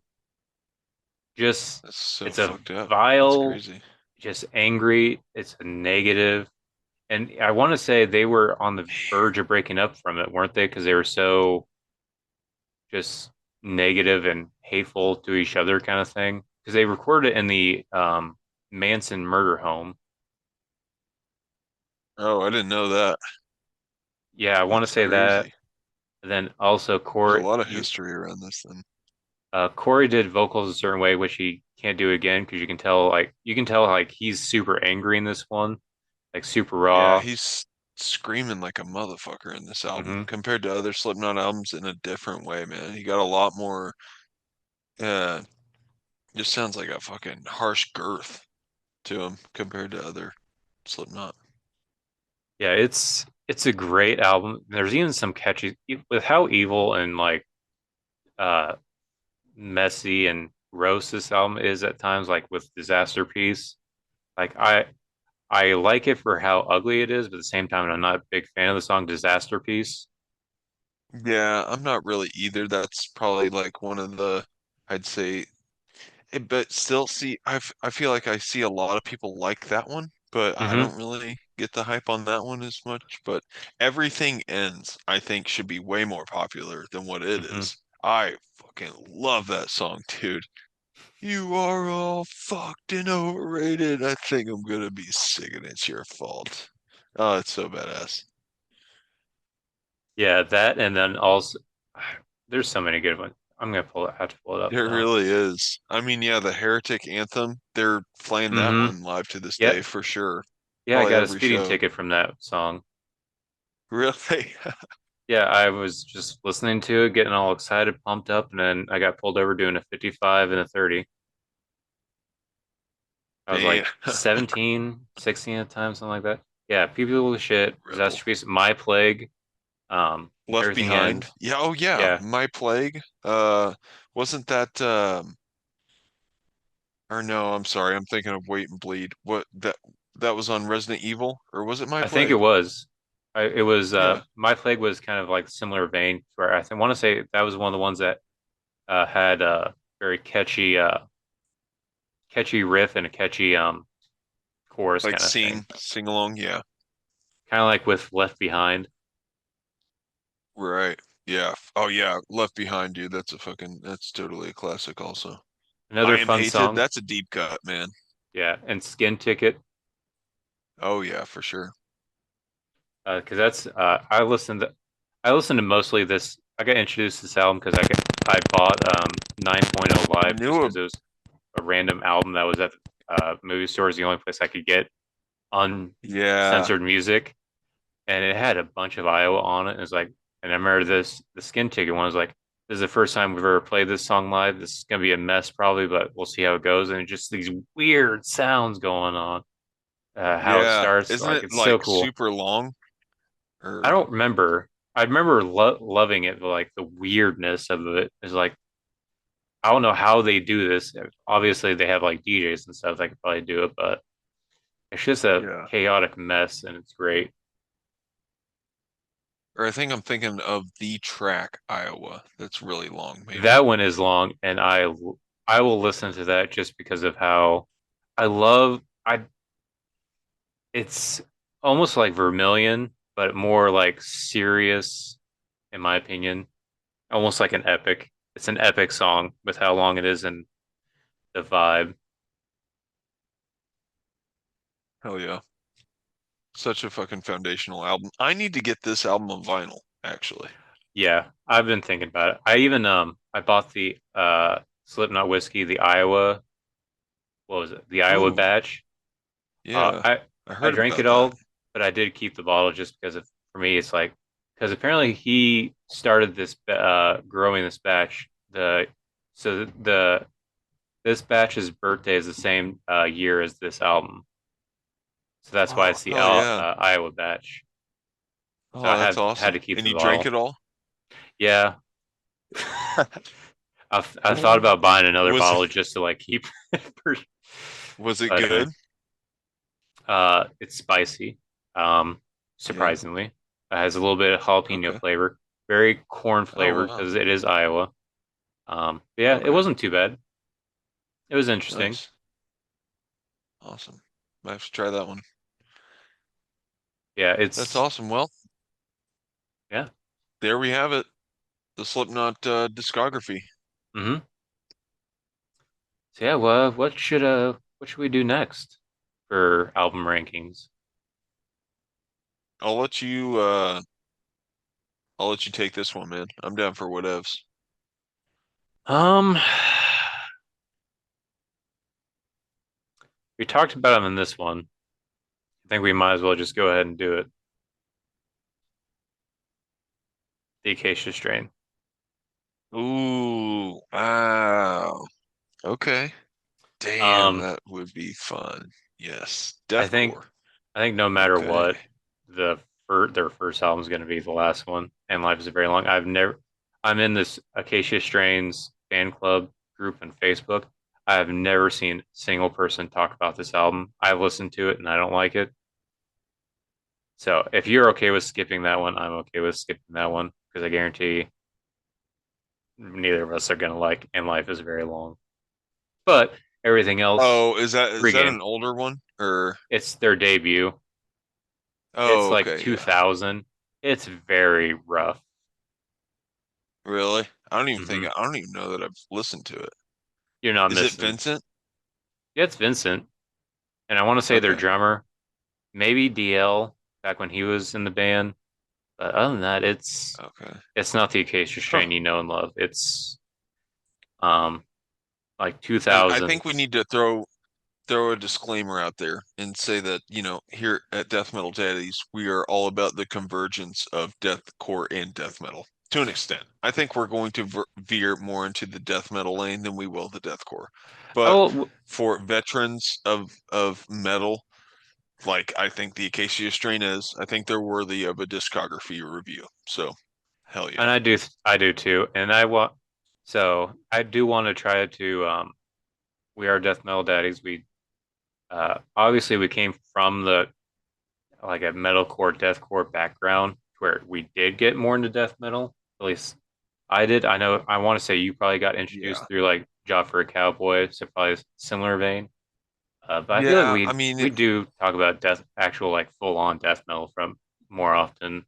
Like we've talked about the new wave of yeah, old school death metal and stuff. So yeah.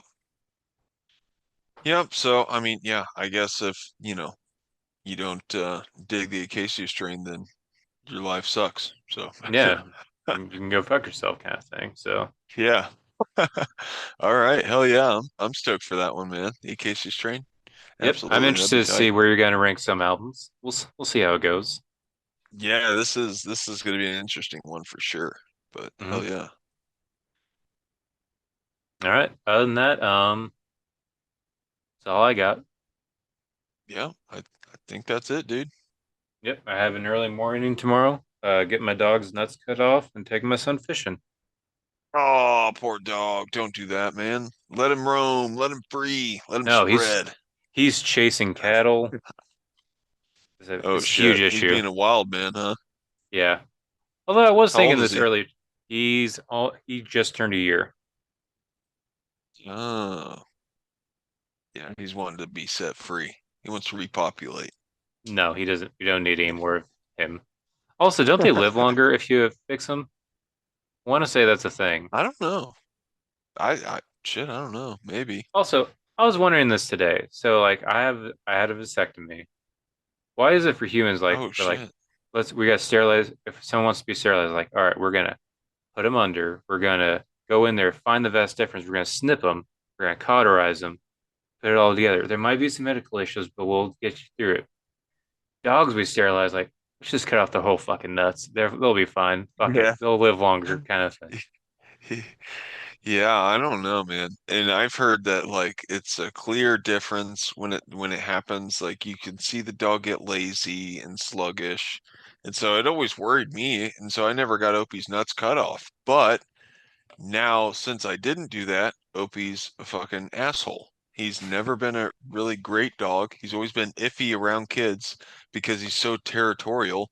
Go figure, because he still has his nuts. So, you know, we're definitely playing like a kind of danger zone with the girls and Opie, but Opie, he's not allowed indoors. He does have his own space in the garage, so he has warmth and everything. I don't want anyone freaking out, but he he's never been a friendly dog to, I mean, and even people in general. He's bitten a lady down the street on a neighborly walk. She's like, "Oh, cute puppy," and I was like, "This is gonna be iffy." And she goes to pet him, and sure as shit, he's just and just like snipped her real quick.